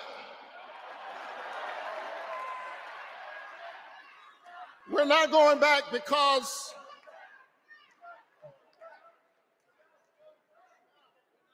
we are the United States of America. We always dream about the future. And so forward on women's reproductive rights, because we believe that a patient's room is too small and cramped a space for a woman, her doctor, and the United States government. That's too many people in the room.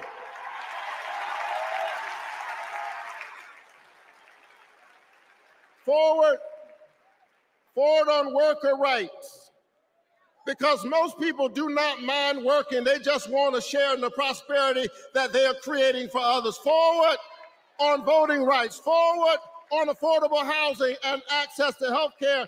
We are moving forward.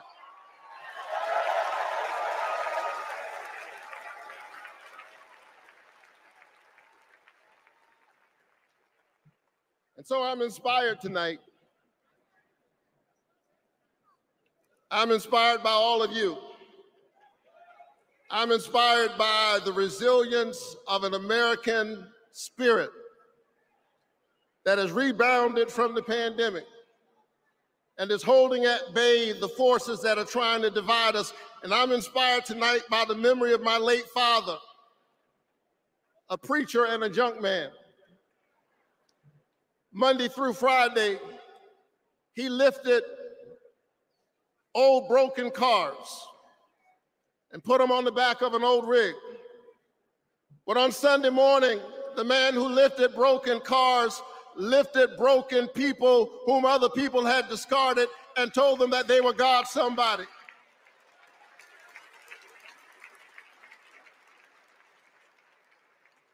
My dad discovered strength in the broken places, a power made perfect in weakness. And so I'm convinced tonight that we can lift the broken even as we climb. I'm convinced tonight that we can heal sick bodies. We can heal the wounds that divide us. We can heal a planet in peril. We can heal the land.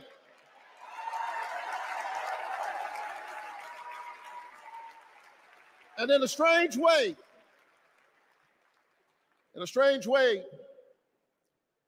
the pandemic taught us how.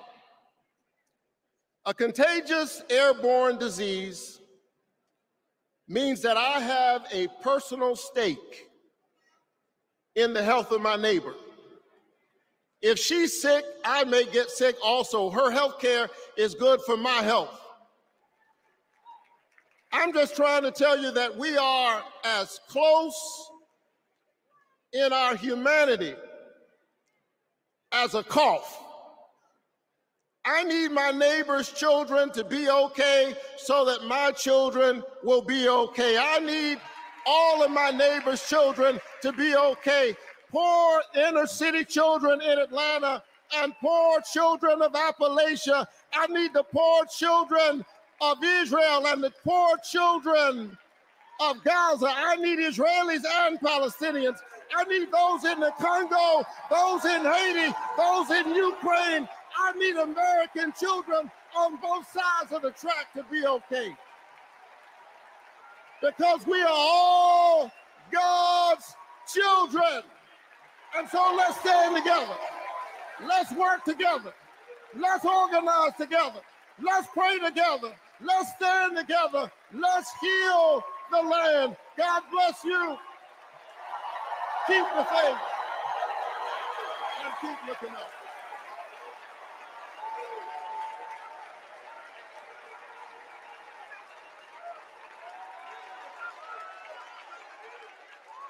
Please welcome Delaware Senator Chris Coons.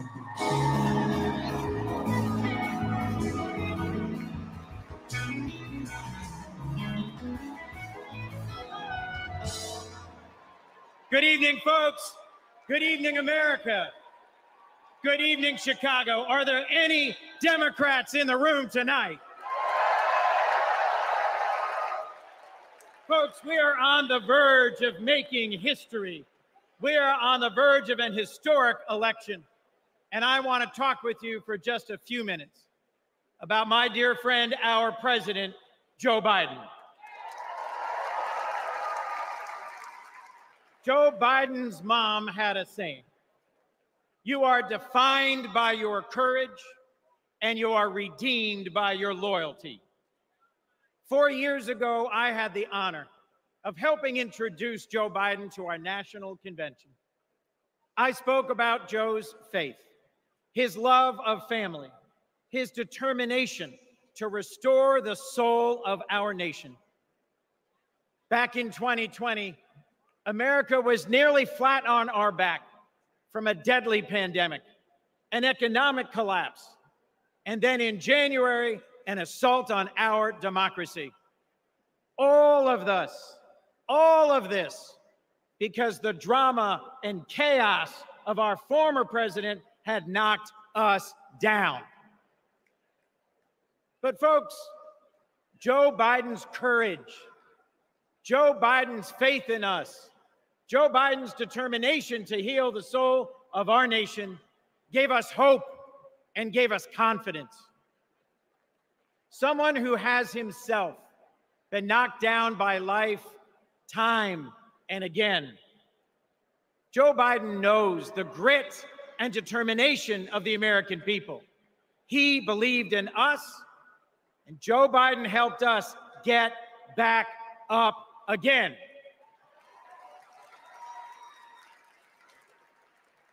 Using the incredible skills he developed in many years in the U.S. Senate, Joe got passed and signed into law the most consequential legislation of any president in 60 years, helping our veterans, advancing gun safety, cutting prescription drug prices, fighting climate change, rebuilding bridges and broadband, bringing manufacturing back to America. Together, Joe and Kamala helped rebuild our economy from the middle up, from the bottom up, and the middle out, not from the top down. And they made our families safer and our country stronger at home and abroad. Today, we are so much better off because they believed in us, in our democracy. And our incredible First Lady, Jill Biden, our incredible First Lady, Jill Biden, our incredible First Lady, Jill Biden, was at Joe's side every step of the way, fighting for education, advancing the cancer moonshot, determined to improve women's health care, honoring military families. Joe and Jill together, you have done so much for us, and there's so much more you will do and we can do together. Mr. President, thank you. Thank you for elevating a great leader in Kamala Harris.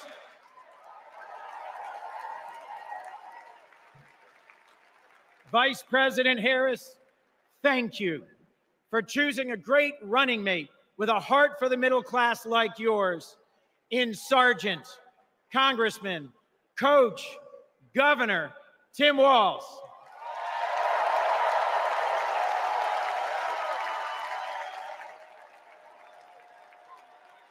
I have hope. Do you? I have hope. Do you? I have hope. Do you? And it is in no small part because of Joe Biden. I have never known a more compassionate man than Joe Biden. I have never known a man who has taken from his own loss and his own faith and delivered so much for the future of so many others. Mr. President, you were my senator as a Delawarean. You are my president as an American, and you will always be my friend. On behalf of our nation, Joe, for your courage in fighting for our democracy, we thank you.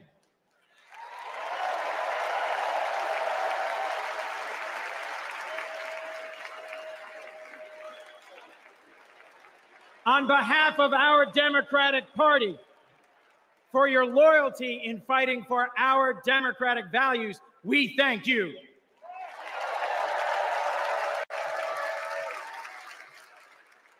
And on behalf of Delaware, thank you, Joe, and God bless you. We love you. We love Joe. We love Joe. We love Joe. We love Joe.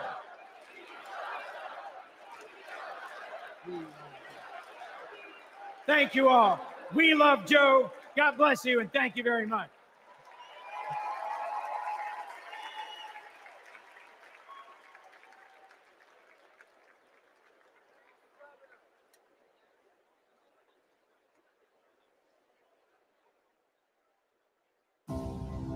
Hi, I'm Vivian Weirwell, and I'm a 4th grade student at Kristen McAuliffe. I've been bouncing around all week excited for this moment, and last night I could barely sleep.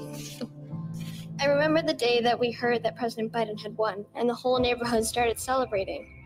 So when I heard you were coming, I really wanted to meet you.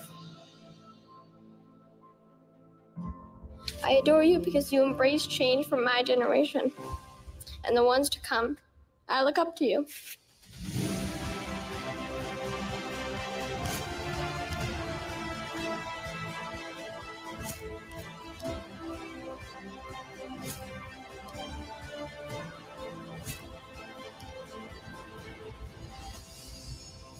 Now it is my honor to introduce our First Lady, Dr. Jill Biden.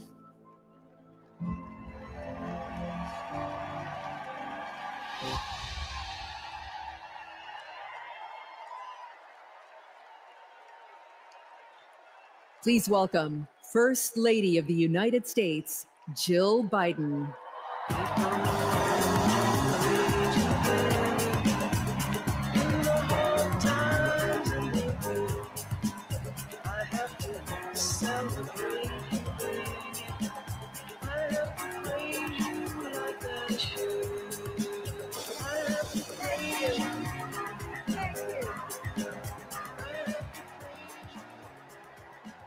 Thank you.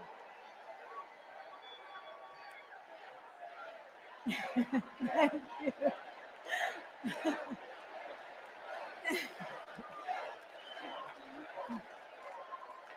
Thank you. Thank you so much. Love you too. Joe and I have been together for almost 50 years. And still, there are moments when I fall in love with him all over again. Like when I handed him our baby Ashley for the first time and saw the smile that lit up his face. Or on nights after an exhausting day working in the Senate, when he would read one more bedtime story just because the kids asked. When he stops on a rope line because he sees someone grieving who needs to know that everything is going to be all right one day. Or to encourage that child with a stutter to find the confidence she needs. Those moments when I'm reminded of all he's accomplished in the name of something bigger than himself. Receiving the Medal of Freedom with humility.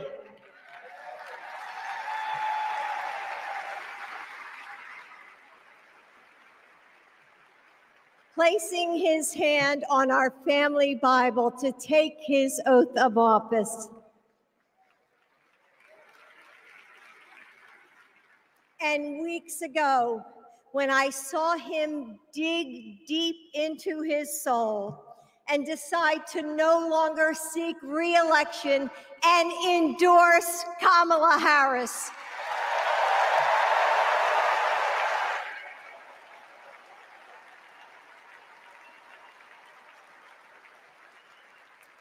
With faith and conviction, Joe knows that our nation's strength doesn't come from intimidation or cruelty.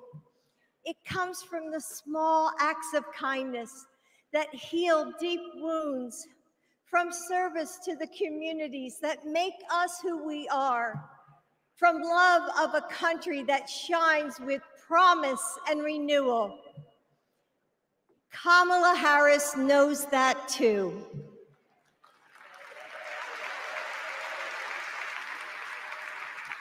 Our son, Beau, first worked with Kamala when he was Attorney General of Delaware.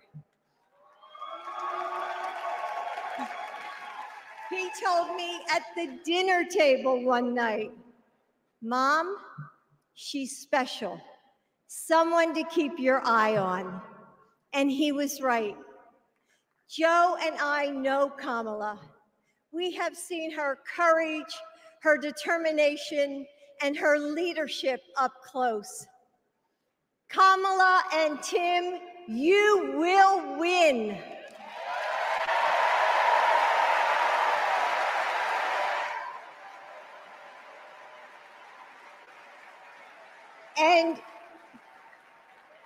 And you are inspiring a new generation. We are all a part of something bigger than ourselves, and we are stronger than we know. The future of our country is in the hands of those in this room and all of you watching at home. It's going to take all of us, and we can't afford to lose. With faith in each other, hope for a brighter future, and love for our country, we will fight and we will win together. Thank you. Thank you.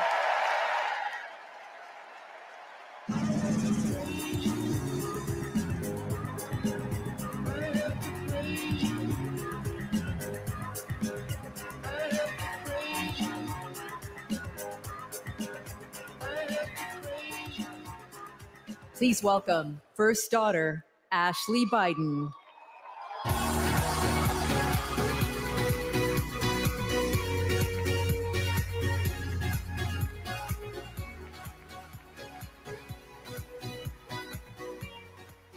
Good evening. I have this memory. It's the eve of my 8th birthday.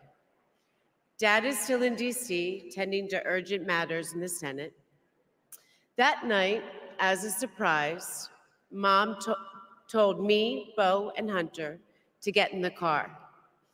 I remember pulling up to the Wilmington Amtrak station, riding up the escalator to the platform. The train stops, doors open, and Dad steps out. As soon as I saw him, I run down that platform and jump into his arms. Like magic, Mom brought out a cake, they sang happy birthday, and I blew out the candles. Dad hugged me, and he said that he had to get back to work. He crossed to the southbound train, and off he went to DC. That was a snapshot of one moment, of one day, on this extraordinary journey of being Joe Biden's daughter.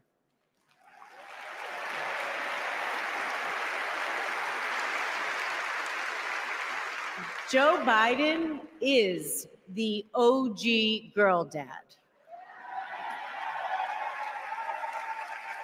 He told me I could be anything and I could do anything. As a child, I would sit on the leather chair in his office doing my homework, and he would sit next to me doing his work, drafting the Violence Against Women Act.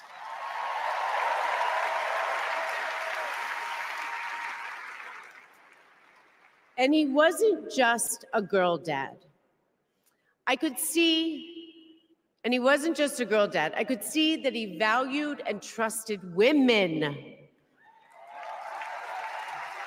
How he listened to his mother, how he believed in his sister, and most of all, how he respected my mother's career. Dad was always there, doing everything he could to be a true partner to her. Dad, you always tell us, but we don't tell you enough, that you are the love of our lives and the life of our love.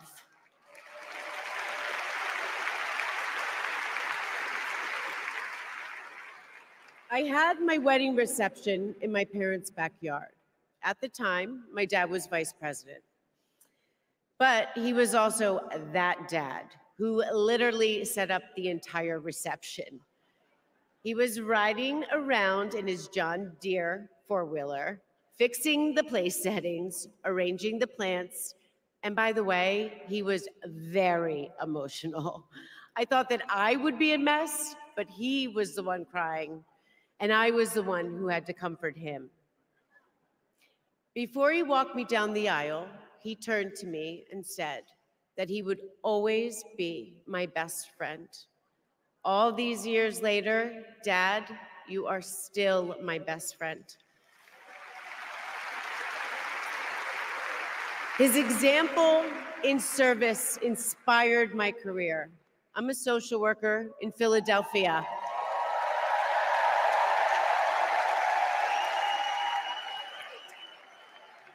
I support formerly incarcerated women as they heal from past trauma and they reclaim their lives. Dad always told me that I was no better than anybody else and nobody was better than me. He taught me that everyone deserves a fair shot and that we shouldn't leave anyone behind. That's what you learn from a fighter who has been underestimated his entire life. When I look at Dad, I see grace, strength, and humility. I see one of the most consequential leaders ever in history.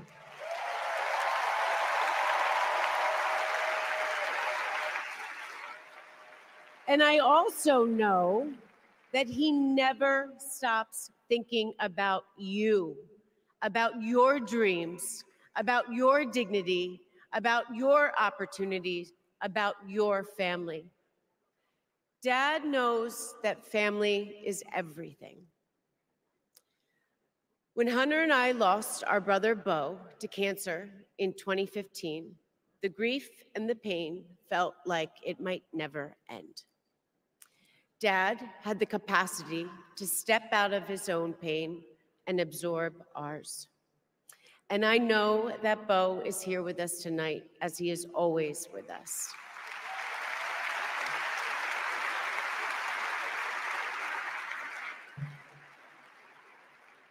After Bo passed, I got this tattoo on my wrist.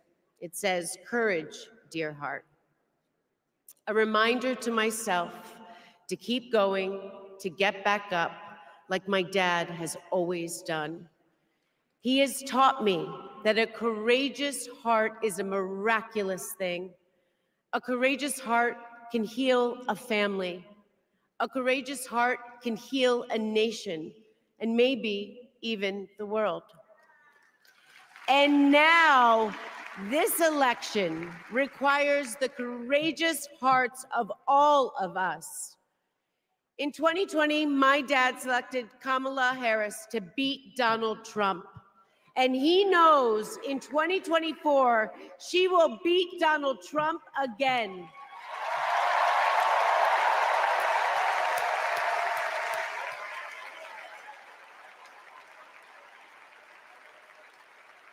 So tonight, I am asking you, if you stood with us in 2020, call upon your courageous heart. Stand with us today. Work harder than you have ever worked before in your life. This is the fight of our lifetime. Our freedom, our democracy, our reproductive rights. All of this, all of it is on the ballot. And I know together we can do this because my dad helped show us the way. And now, I would like to introduce my father, your 46th President of the United States, Joe Biden.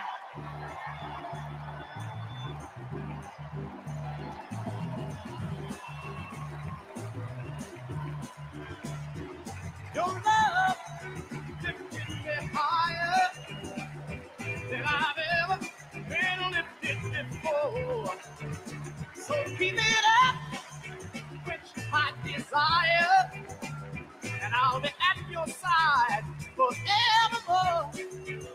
You know your love keeps on lifting higher, higher and higher. I said your love keeps on lifting higher and higher. Now once I was downhearted, disappointment was my closest friend. What did you do? And you soon departed, and you know he never showed his face again. That's why.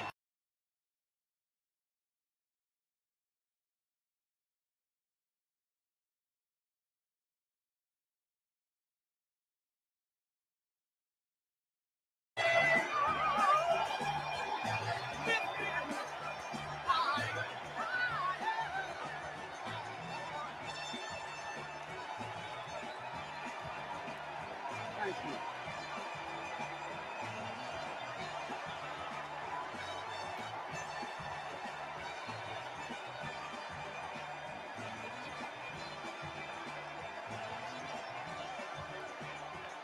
I'm so glad.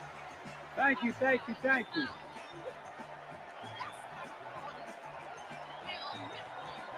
Thank you.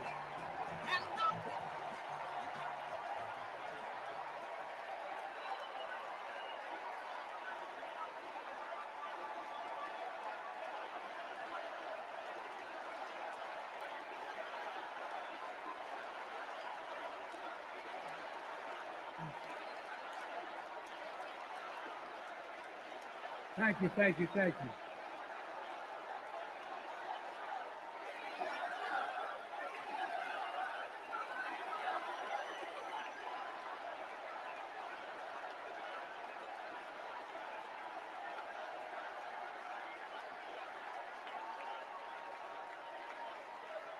Thank you, thank you, thank you.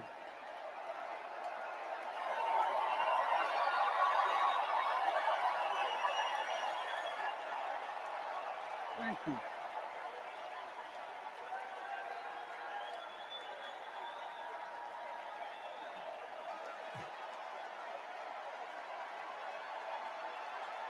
Thank you.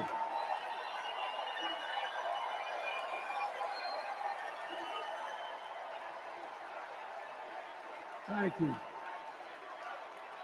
I love you. Thank you.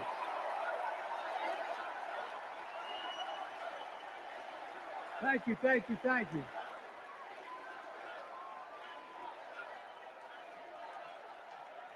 That was my daughter.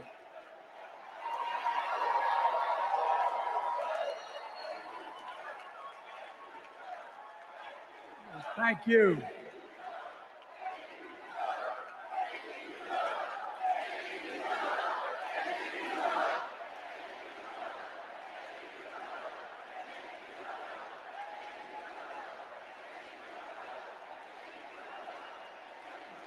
Thank you, thank you, thank you. Thank you. Thank you for so. I tell you what.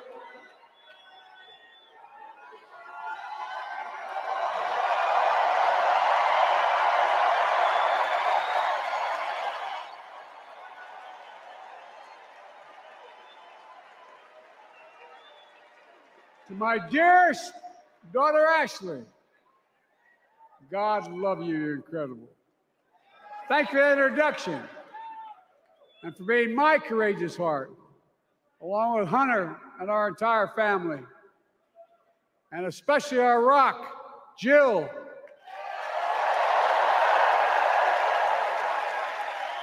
For as those of you who know us, she still leaves me both breathless and speechless. Everybody knows her. I love her more than she loves me. She walks down the stairs and I still get that going boom, boom, boom. You all will know me. No, I'm not kidding.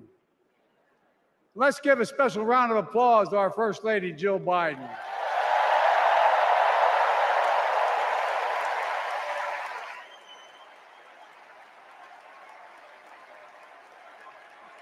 My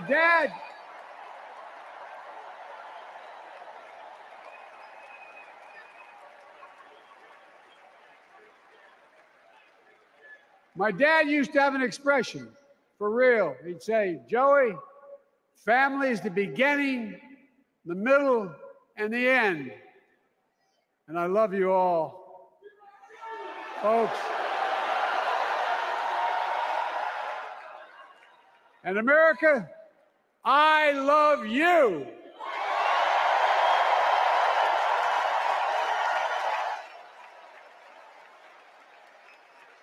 Folks, let me ask you.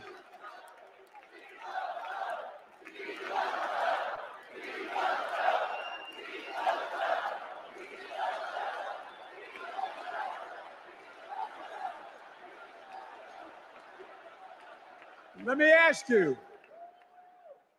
are you ready to vote for freedom?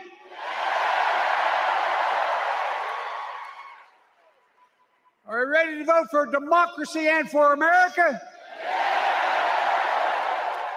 Let me ask you, are you ready to elect Kamala Harris and Tim Walz, President and Vice President of the United States?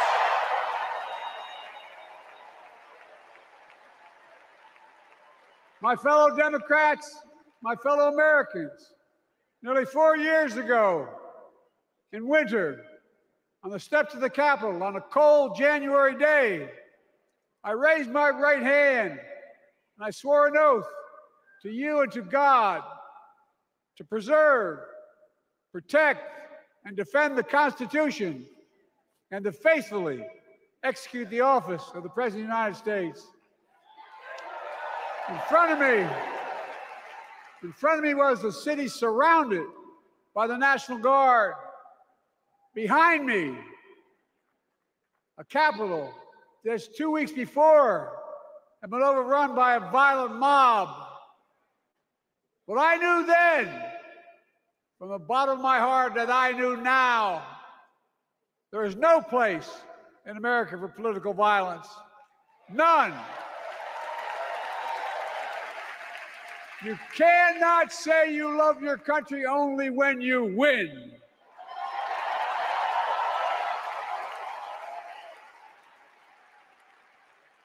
In that moment, I wasn't looking to the past. I was looking to the future. I spoke of the work at hand, the moment we had to meet. It was, as I told you then, a winter of peril and possibility. Of peril and possibility. We're in the grip of a once-in-a-century pandemic, historic joblessness, a call for racial justice long overdue, clear and present threats to our very democracy. Thank you.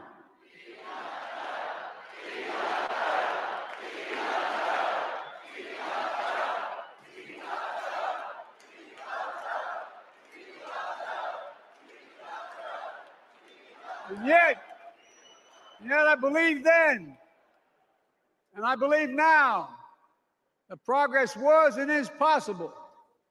Justice is achievable, and our best days are not behind us, they're before us.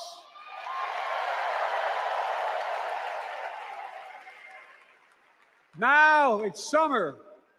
The winter has passed, and with a grateful heart, I stand before you now on this August night to report that democracy has prevailed. Democracy has delivered. And now democracy must be preserved.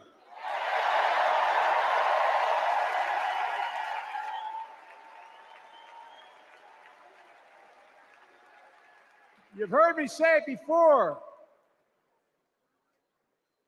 We're facing an inflection point. One of those rare moments in history when the decisions we make now will determine the fate of our nation and the world for decades to come. That's not hyperbole, I mean it literally. We're in a battle for the very soul of America. I ran for president in 2020 because of what I saw in Charlottesville in August of 2017. Extremists coming out of the woods, carrying torches, their veins bulging from their necks, carrying Nazi swastikas, and chanting the same exact anti-Semitic bile that was heard in Germany in the early 30s. Neo-Nazis, white supremacists, the Ku Klux Klan, so emboldened by a president then in the White House that they saw as an ally. They didn't even bother to wear their hoods. Hate was on the march in America. Old ghosts and new garments, stirring up the oldest divisions, stoking the oldest fears, giving oxygen to the oldest forces that they long sought to tear apart America. In the process, a young woman was killed. When I contacted her mother, I asked about what happened. She told me. When the president was asked what he thought had happened, Donald Trump said, and I quote, "There are very fine people on both sides. My God." That's what he said. That is what he said and what he meant. That's when I realized, had to listen to the admonition of my dead son, I could not stay on the sidelines. So I ran.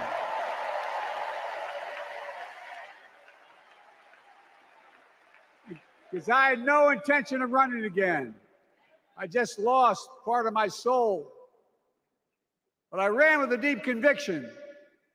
In America, I know and believe in an America where honesty, dignity, decency still matter.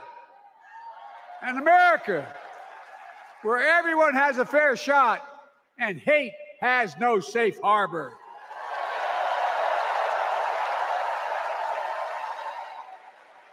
An America where the fundamental creed of this nation, that all of us are created equal, is still very much alive. And a broad coalition of Americans joined with me.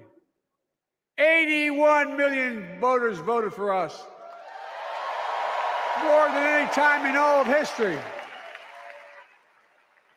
Because of all of you in this room and others, we came together in 2020 to save democracy.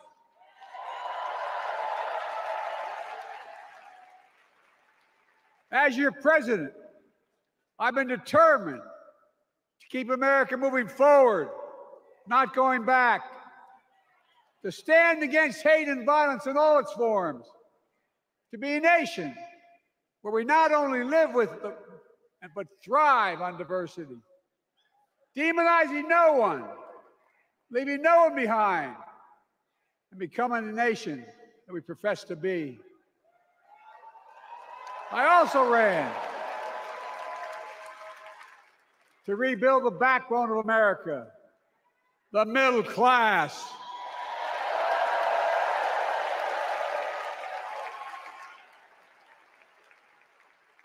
I made a commitment to you that I be a president for all Americans, whether you voted for me or not. We have done that. Studies show the major bills we have passed actually delivered more to red states than blue. Because the job of the president is to deliver to all of America.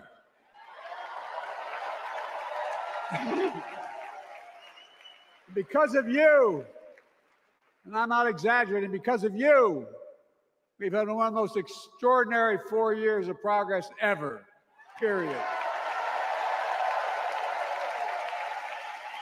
When I say we, I mean Kamala and me.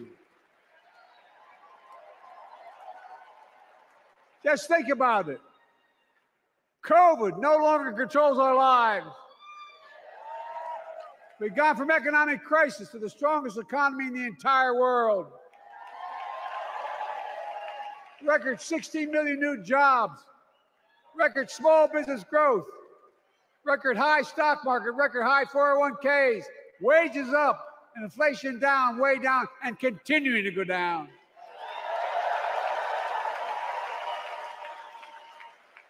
The smallest racial wealth gap in 20 years.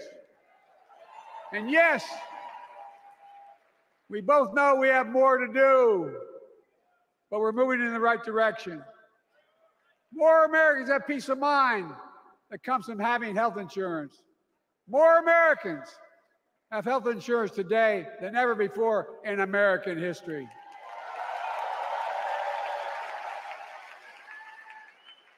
And after, as a young senator beginning to fight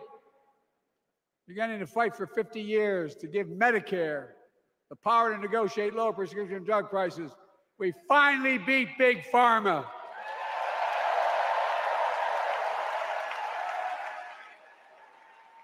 And guess who cast the tie-breaking vote?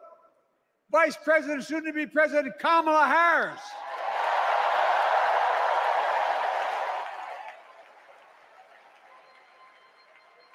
And now it's the law of the land. Instead of paying $400 a month for insulin, seniors with diabetes will pay $35 a month.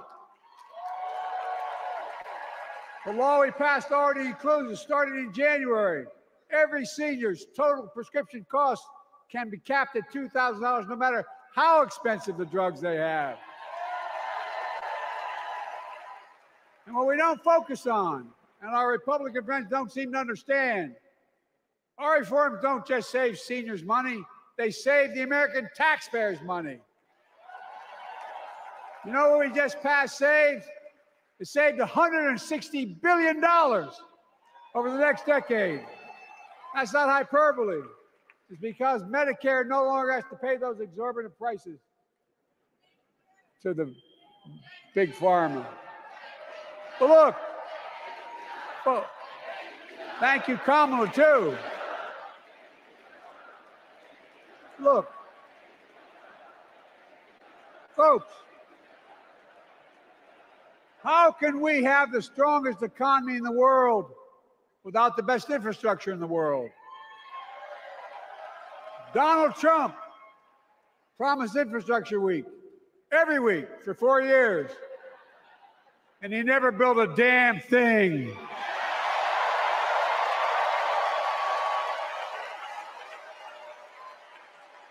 But now, because of what Kamala and I have done, remember we were told we couldn't get it done. Remember when we came into office, we couldn't get anything passed? But right now, we're giving America an infrastructure decade, not week. We're modernizing our roads, our bridges, our ports, our airports, our trains, our buses. We're removing every lead pipe from schools and homes so every child can drink clean water. We're providing affordable high-speed internet for every American, no matter where they live, not unlike what Roosevelt did with electricity. And so much more. We are uniting the country. We're growing our economy. We're improving our quality of life. And we're building a better America.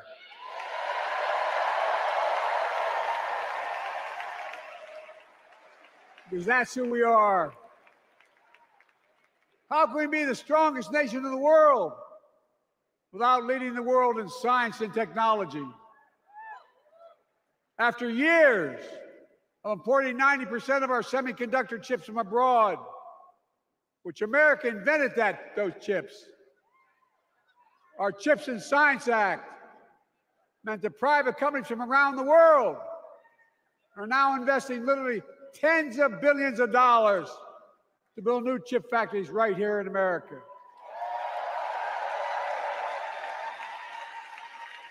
And over that period, they'll create tens of thousands of jobs. And many of those jobs in the so-called fabs, the buildings that make the chips, that's being constructed now. And guess what? The average salary in those fabs, size of a football field, will be over $100,000 a year, and you don't need a college degree.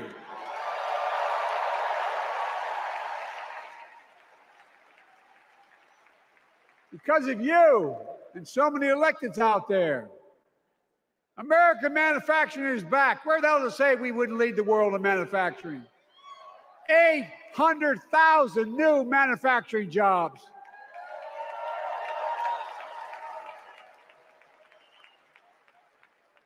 Our Republican friends and others made sure they'd go abroad to get the cheapest labor. We used to import products and export jobs.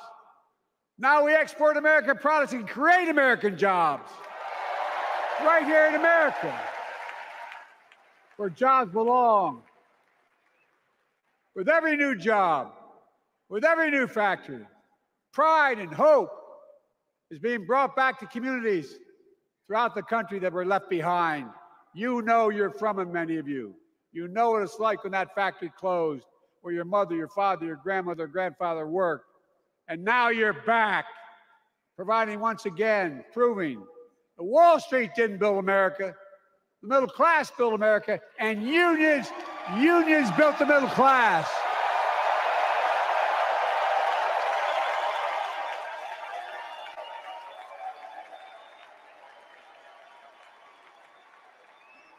It's been my view since I came to the Senate.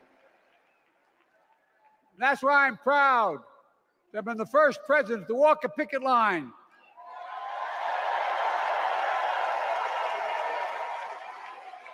and be labeled the most pro-union president in history, and I accept it. It's a fact.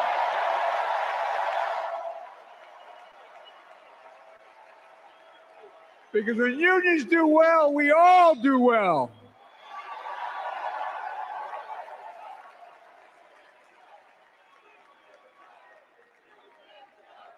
You got it, man. You got it.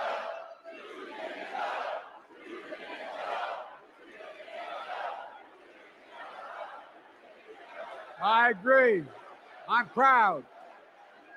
Look, remember we told we couldn't get anything done because we couldn't get anything done in the Congress? Well, with your support, we passed the most significant climate law in the history of mankind.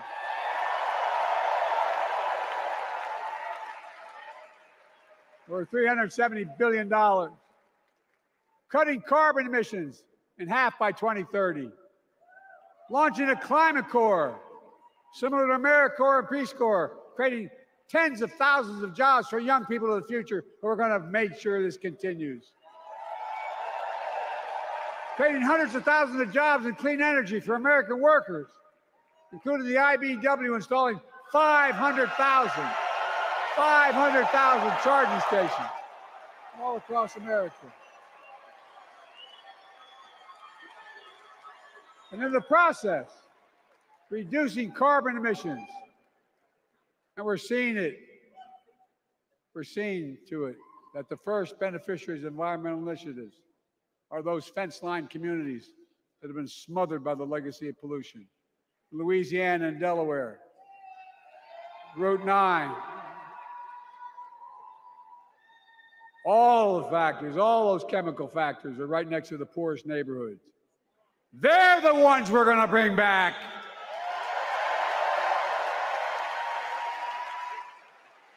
And how?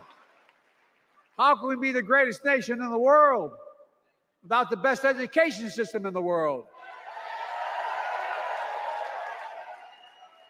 Donald Trump and the Republican friends, they not only can't think, they can't read very well. Seriously, think about it. Look at their Project 2025. They want to do away with the Department of Education. Well, during the pandemic, Kamala and I helped states and cities get back their schools back open. And we gave public school teachers a raise.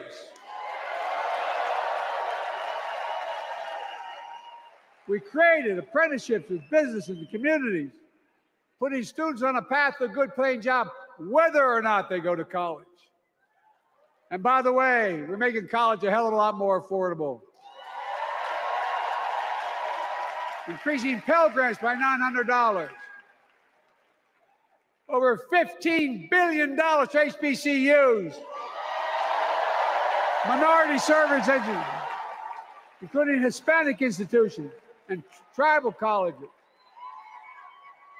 We kept our commitment to provide more student relief than ever by lifting the burden of helping millions of families so they could get married, start a family, buy a home, and begin to build family wealth and contribute to the community and grow our economy.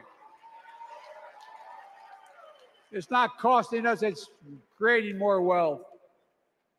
We fundamentally transformed how our economy grows, from the middle out and the bottom up instead of the top down. You know, my dad used to say there wasn't a whole hell of a lot to drop down on my kitchen table at the end of the month. I come from a basic middle-class family, 3-bedroom house, 4 kids, a grandpop living with us, decent neighborhood, but never a penny to spare. And look, that top-down notion never worked. A lot of Democrats didn't think it worked, thought it worked, but it doesn't. And when we did all that, what we've done, everybody can do well. Everybody.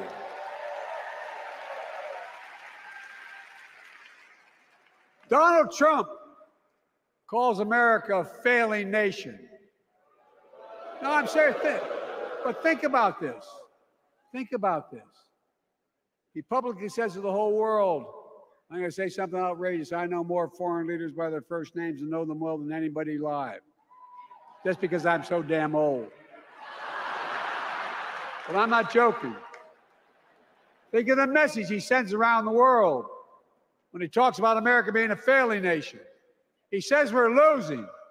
He's the loser. He's dead wrong.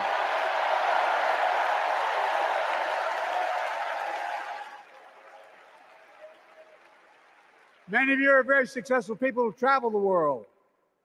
Name me a country in the world that doesn't think we're the leading nation in the world. Without America, not a joke, think about it. I'm being literal.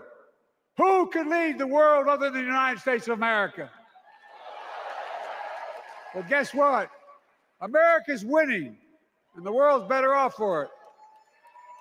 America's more prosperous, and Americans are safer today than they were under Donald Trump. Trump continues to lie about crime in America, like everything else. Guess what? On his watch, the murder rate went up 30%, the biggest increase in history. Meanwhile, we made the largest investment, Kamala and I, in public safety ever.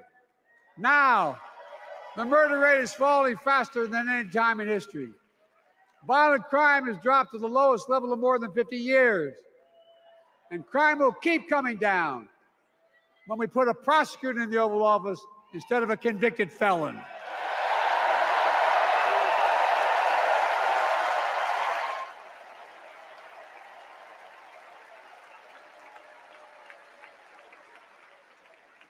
And folks, the distinguished senator from the Senate from California and I passed the first ban on assault weapons. And guess what? It worked. If we care about public safety, we need to prevent gun violence. And what makes me ashamed when I travel the world, which I do, more children in America are killed by a gunshot than any other cause in the United States. More die from a bullet than cancer, accidents, or anything else in the United States of America. My God. That's why Kamala and I are proud. We beat the NRA when we passed the first major bipartisan gun safety law in 30 years.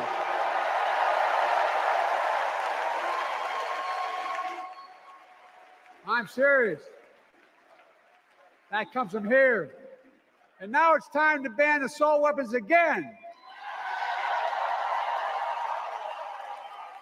And demand universal background checks.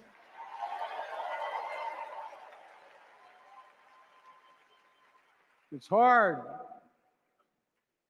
I never thought I'd stand before a crowd of Democrats and refer to a president as a liar so many times. No, I'm not trying to be funny. It's sad. Trump continues to lie about the border. Here's what he won't tell you. Trump killed the strongest bipartisan border deal in the history of the United States that we negotiated with the Senate Republicans. Took 4 weeks. Once it passed, and never acknowledged the most expansive border change in American history.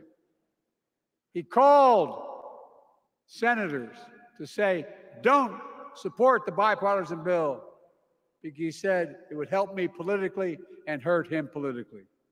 My God. No, I'm serious. Think about it. Not a joke. Ask even the press who doesn't like me. They'll tell you that's true. Typically, Trump, once again, putting himself first and America last.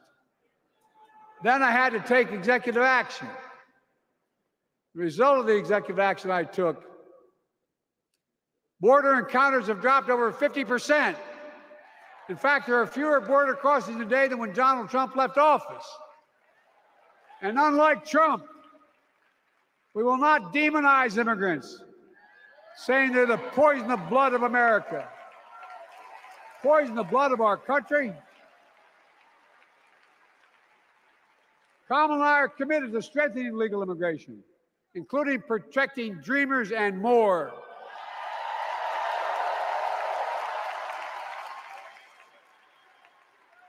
And here's what else I believe in. Protecting your freedom to vote, your freedom to love who you love.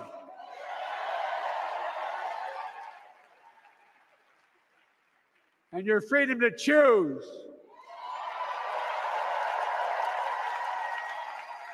In its decision overturning Roe v. Wade, as you heard earlier tonight, the United States Supreme Court majority wrote the following, quote, women are not without electoral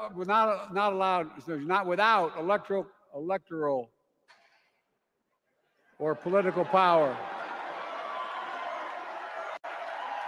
No kidding. MAGA Republicans found out the power of women in 2022. And Donald Trump is going to find out the power of women in 2024. Watch.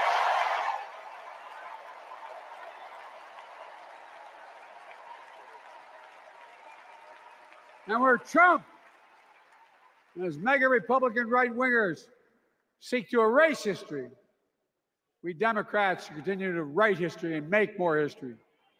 I'm proud to have kept my commitment to appoint the first black woman in the United States Supreme Court.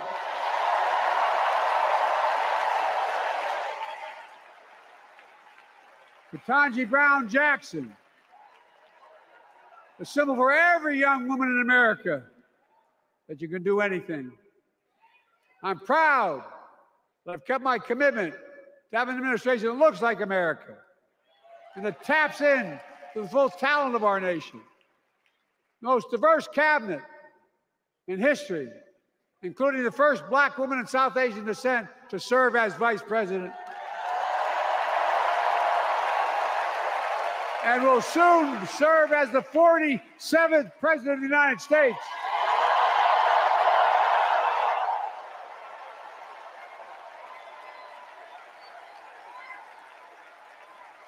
She is good. Look. Thank you, Kamala.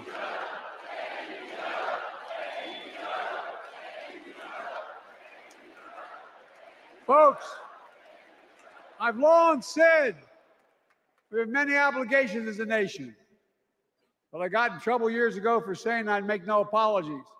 We have only one truly sacred obligation: to prepare and equip those we send to war and care for them and their families when they come home and when they don't. That's why I'm so proud to have written and signed the PACT Act, one of the most significant laws ever, helping veterans and their families exposed to toxic materials like burn pits and Agent Orange. I was around during the Vietnam War. It's hard. Nobody was able to prove that their illness was a consequence of Agent Orange. And no one was able to prove initially that because they lived in burn pits like my son lived next to in Iraq for a year, that it was the cause of their illness. But because of the PACT Act, a surviving spouse with 2 children is now eligible for a stipend of about $3,000 a month. And those children who lost a parent are eligible for tuition benefits to go to college and to get job training. It's already helping over 1 million veterans and their families just so far. Well, I love them, and I'm so proud of my son's service. We get it, but guess who doesn't get it and doesn't respect our veterans? We know from his own chief of staff, the 4-star General John Kelly, that Trump, when in Europe, would not go to the grave sites in France. The brave service members who gave their lives to this country, he called them suckers and losers. Who in the hell does he think he is? Who does he think he is? There's no words for a person. They're not the words of a person not worthy of being commander-in-chief, period. Not then, not now, and not ever. I mean that. I mean that from the bottom of my heart.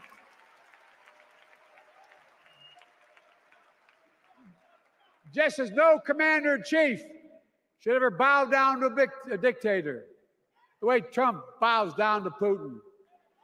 I never have, and I promise you, Kamala Harris will never do it. Will never bow down. When Trump left office, Europe and NATO was in tatters. Not a joke. America First doctrine changed our whole image in the world. Well, they gave the hours, about 190 hours, sum total, meeting with my counterparts or heads of state in Europe to strengthen NATO. We did. We united Europe like it hadn't been united for years, adding Finland and Sweden to NATO. 10 days before he died, Henry Kissinger called and said, not since Napoleon has Europe not looked over their shoulder at Russia with dread until now. Until now. Well, guess what? Putin thought he'd take Kyiv in 3 days. 3 years later, Ukraine is still free.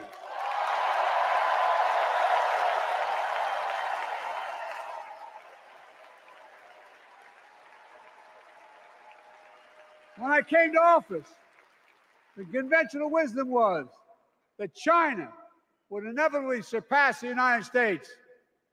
They haven't noticed. No one's saying that now.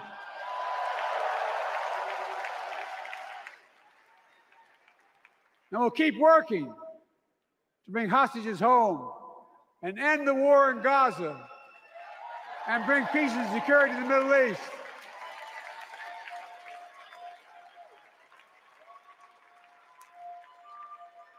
As you know, I wrote a peace treaty for Gaza. A few days ago, I put forward a proposal that brought us closer to doing that than we've done since October 7th. We're working around the clock, my Secretary of State, to prevent a wider war and reunite hostages with their families and surge humanitarian health and food assistance into Gaza now. To end the civilian suffering of the Palestinian people. And finally deliver a ceasefire and end this war.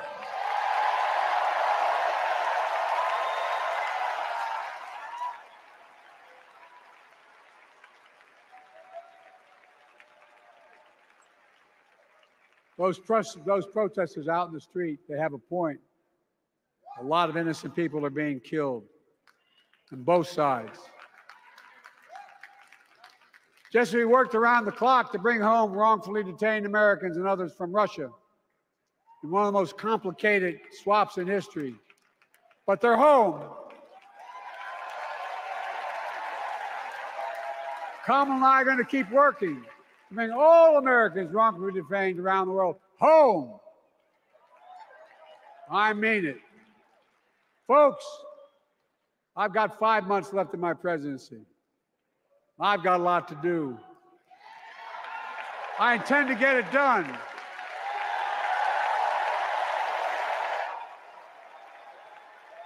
It's been the honor of my lifetime to serve as your president. I love the job, but I love my country more. I love my country more. And all this talk about how I'm angry at all those people who said I should step down. That's not true.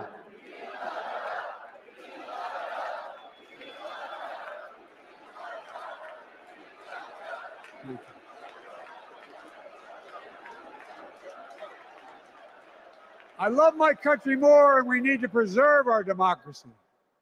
In 2024, we need you to vote. We need you to keep the Senate. We need you to win back the House of Representatives. And above all, we need you to beat Donald Trump.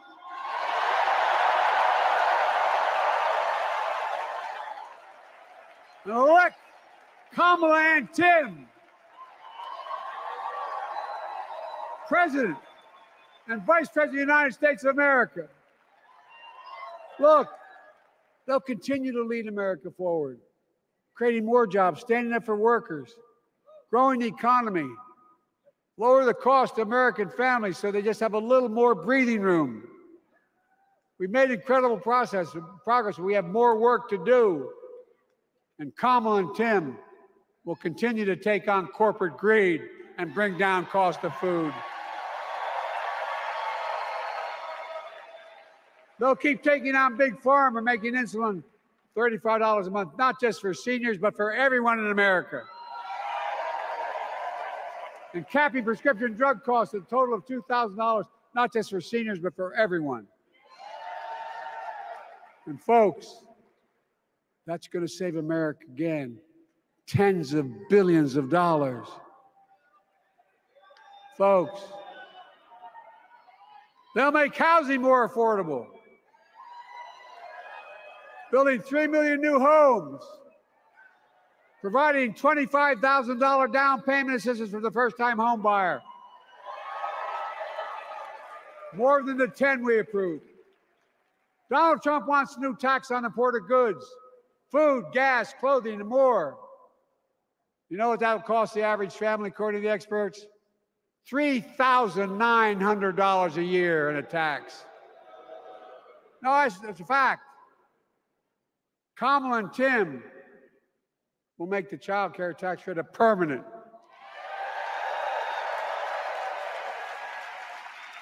Lifting millions of children out of poverty and helping millions of families get ahead. But you know what Trump has? He created the largest debt any president had in 4 years with his $2 trillion tax cut for the wealthy. Well, Trump has a new plan. He wants to provide a $5 billion tax cut for corporations that are very wealthy. Read it. Put us further in debt. And folks, you know we have 1,000 billionaires in America. You know what their average tax rate they pay? 8.2%. If we just increase their taxes, we proposed to 25%, which isn't the highest tax rate even, it would raise $500 billion new dollars over 10 years. They'd still be very wealthy. Look, Kamala and Tim are going to make them pay their fair share. They'll protect Social Security and Medicare. Trump wants to cut Social Security and Medicare. Kamala and Tim will protect your freedom. They'll protect your your right to vote. They'll protect your civil rights. And you know Trump will do everything to ban abortion nationwide. Oh, he will. You know, Kamala and Tim will do everything they possibly can. That's why you have to elect the Senate and the House to restore Roe v. Wade.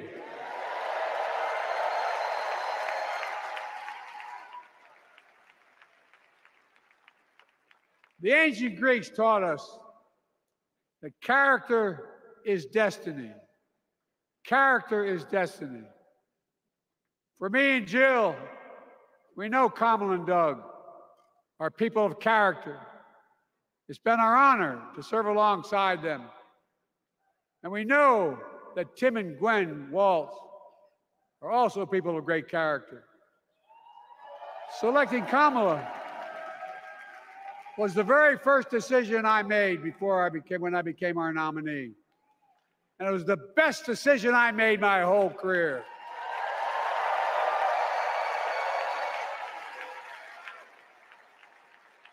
We've not only gotten to know each other, we've become close friends. She's tough, she's experienced, and she has enormous integrity, enormous integrity. Her story represents the best American story. And like many of our best presidents, she was also vice president. That's a joke.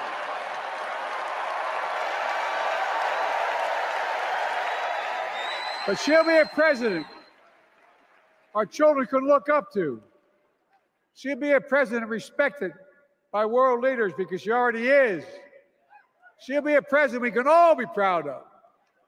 And she will be a historic president who puts her stamp on America's future.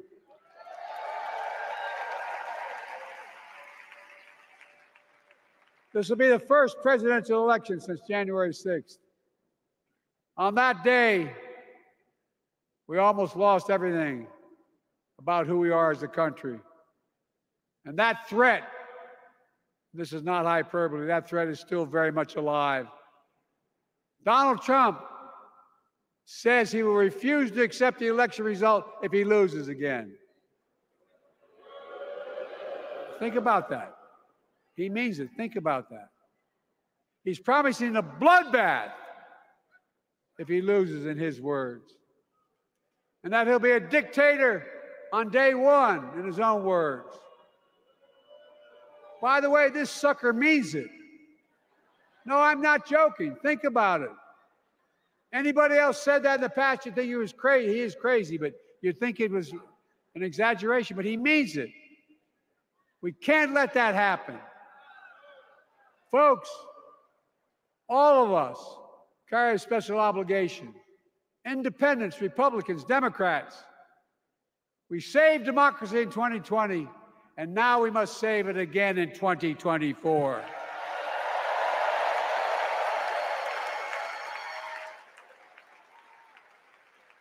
The vote of each of us cast this year will determine whether democracy and freedom will prevail. It's that simple. It's that serious. And the power is literally in your hands. History is in your hands. Not hyperbole. It's in your hands. America's future is in your hands. Let me close with this. Nowhere else in the world could a kid with a stutter and modest beginnings in Scranton, Pennsylvania, and Claymont, Delaware, grow up to sit behind the resolute desk in the Oval Office,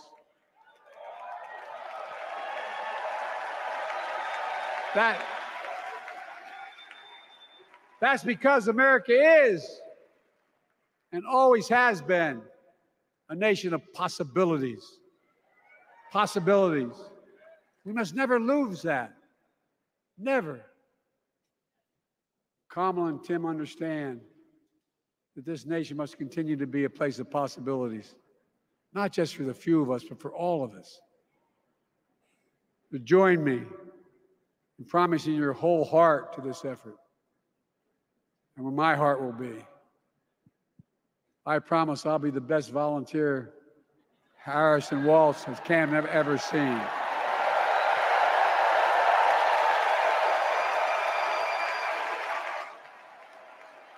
Each of us has a part in the American story.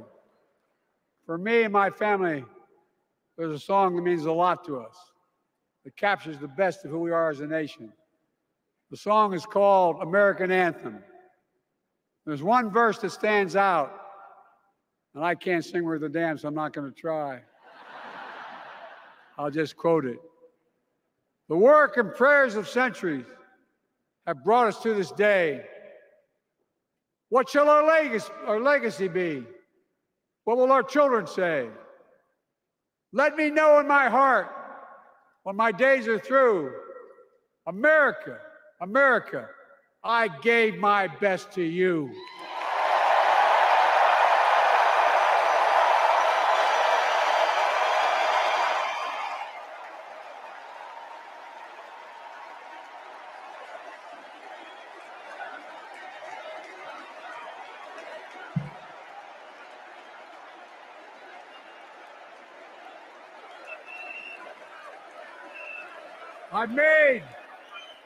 I've made a lot of mistakes in my career, but I gave my best to you.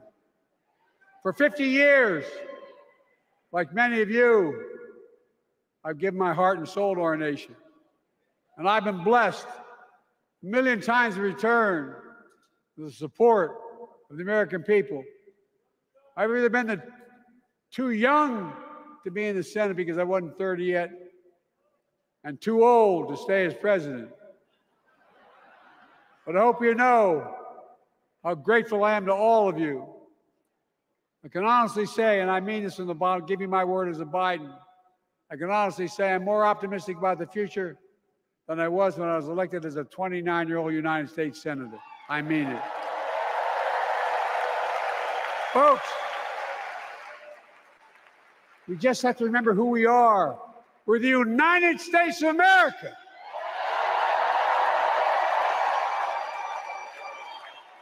And there's nothing we cannot do when we do it together. God bless you all, and may God protect our troops. Thank you.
Higher,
hint at the inclusive, bridge-building messages and policies the Democratic Party will require to succeed not only in November, but long after that. No prayer better unites Jews, Christians, Muslims, and others of faith, along with Democrats, Republicans, independents, and undecideds, than the threefold priestly Cohenite benediction presented in the Bible. It is divided into three in order to shower the following blessings of gratitude, hoda'ah, upon my fellow Delawarean, President Joe Biden, for more than 50 years of selfless, effective public service. Joy, simcha, in public discourse and policy encouraged by Governor Tim Walz. And light, or combined with freedom, cherut, inspired by Vice President Kamala Harris's vision for America. Please respond in unity with a heartfelt Amen after each of these three ancient Hebrew benedictions. Yevarechecha Adonai v'yishmerecha. May God bless you and protect you. Ya'er Adonai panav elecha v'yichunecha. May God deal kindly and graciously with you. Yesadnai panav elecha v'yisem lecha shalom. May God turn towards you and grant you that most precious gift, the gifting of wholeness and the gift of peace. And let us say a heartfelt Amen.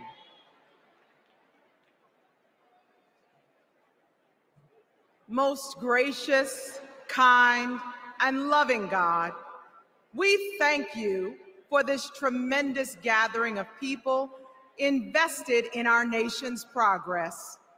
Lord, as we look upon our leadership, we see what you require of us: to do justice, like the Justice Vice President Harris has championed her entire career; to love mercy, like the mercy Governor Walz has modeled as a lifelong public servant and educator; and to walk humbly, like the humility President Biden has embodied with decades of outstanding servant leadership.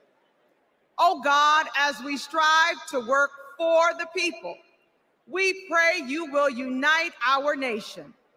Help us to choose hope over hostility, compassion over callousness, and liberty over tyranny. We recognize that we are living through paradoxical times, times that are precarious yet promising. But through God, who gives us beauty for ashes, all things are possible. Lord, bless the work of our hands until the weak and meek become purposeful and powerful, and until the marginalized and disenfranchised become energized and mobilized. Inspire us to stand with our fellow Americans so this nation will be a light that shines for you. In the name of our loving and redeeming God, we pray. Amen.